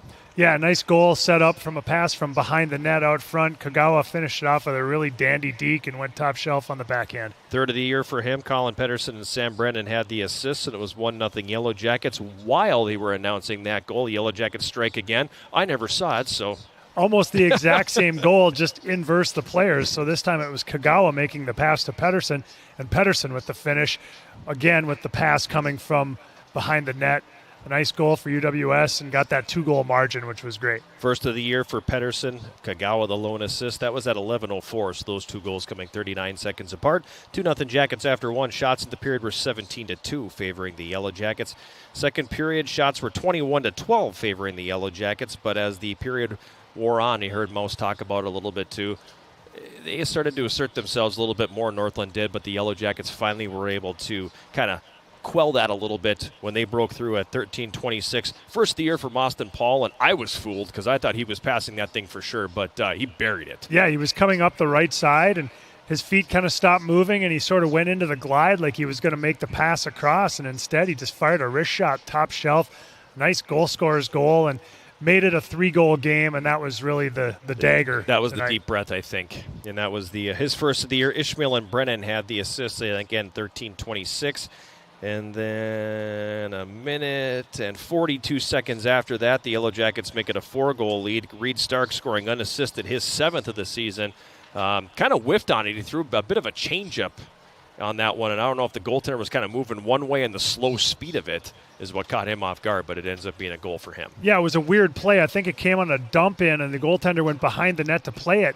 And when the goaltender tried to play it, he kind of like flipped it. It sort of flipped over him and landed right out front on Stark's stick. And like you said, his shot sort of seemed like it went against the grain, almost like a change-up against the grain, and ended up getting into the back of the net. And not a big celly from Reed Stark, but nice to stay in the goal-scoring conversation on a night like this. Yeah, his team leading 7th of the season, 4-0 Yellow Jackets after 2. Interesting note about that being his 7th goal.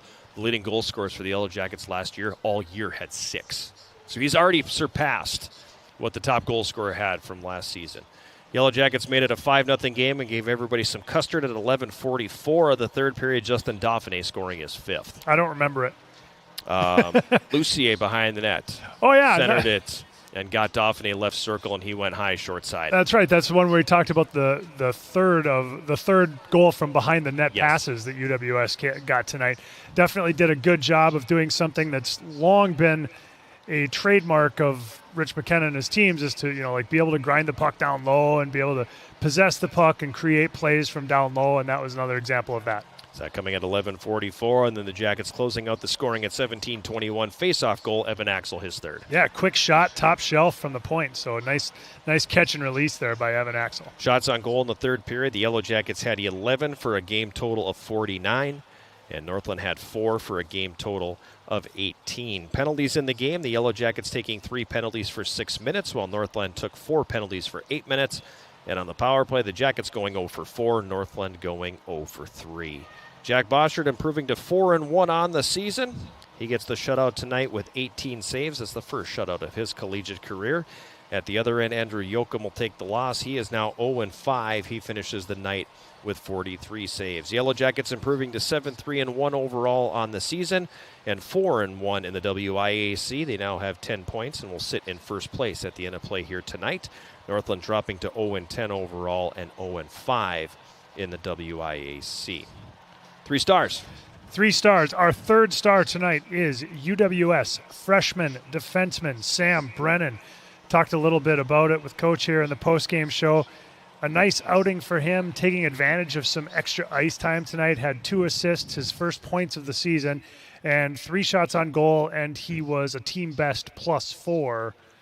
So a nice night for Sam Brennan. We don't always get to talk about defensemen in the 3-star show, so it was a good opportunity to be able to call his name. Okay, Sam Brennan, number 3. 2nd star tonight is UWS junior forward Colin Pedersen. He was a +3, had a goal and an assist, and physically was just really, really strong for UWS. Strong on the puck, strong on the forecheck. He plays a tenacious physical game, has some offensive ability, back checks a little bit, was really forming a great synchronicity with Iki Kagawa tonight, and so a solid night from Colin Pedersen. I thought he was the tone setter. Yeah. I thought of all the Yellow Jacket players tonight, he was the tone setter. He was the strong player in that first period. He was responsible for that first goal of the game, and I just thought he was the tone setter in that group. I agree. First star tonight, UWS freshman forward Iki Kagawa, who was the beneficiary of that tone setting from Pedersen. Pedersen assisted on Kagawa's first goal, which stood as the game winner. Iki ended up having a goal and an assist tonight. He assisted on Pedersen's subsequent goal and was also a +3, and his speed also drew a penalty in the later stages of the game that gave UWS a power play. He was just a force to be reckoned with tonight. Number 3 star Sam Brennan, number 2 Colin Pedersen, and number 1 Iki Kagawa. Honorable mention to Zach Lucier. Yeah. Because nobody had more chances to score a goal tonight than he did. Right, and that's got to feel great. A lot of great looks. Obviously, probably frustrated that he didn't bury one, but good to get those opportunities. Good to take advantage of the ice time he got tonight. He did good, and obviously you already mentioned Boschert with his first career shutout here at UWS. Yellow Jackets will be back in action on Saturday night from the Bay Area Civic Center in Ashland, a 7 o'clock face-off, 6:30 pregame show right here on 91.3. KUWS will be the second game of this 2-game series and the final game, I should say, of the first half. So a chance to win 4 consecutive as they head into the break. Right, and then you'll be packing up for your road trip. Shipping out to Boston. Shipping up to Boston.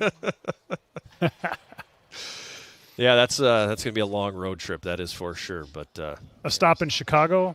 Not he sure? hasn't finalized the route yet. Okay. I can't say if there's going to be a stop in Chicago or not, or if we're gonna have 2 drivers and a sleeper in the back. So let's just keep on rolling. I don't know. You'll get to see a good chunk of America. I'm going to see a good chunk of America on the overnight too. So it's going to be like, oh yeah, those lights over there, that's a town.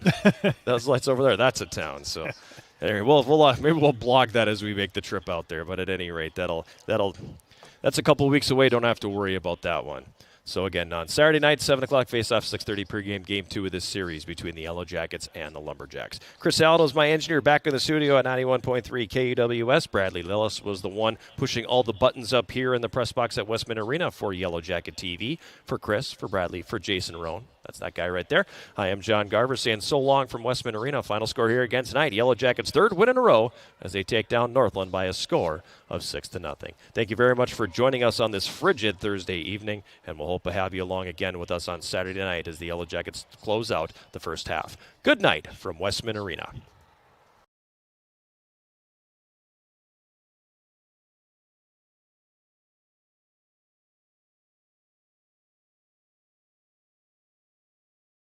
Let's put our stamp on this region. All right, let's do it emphatically.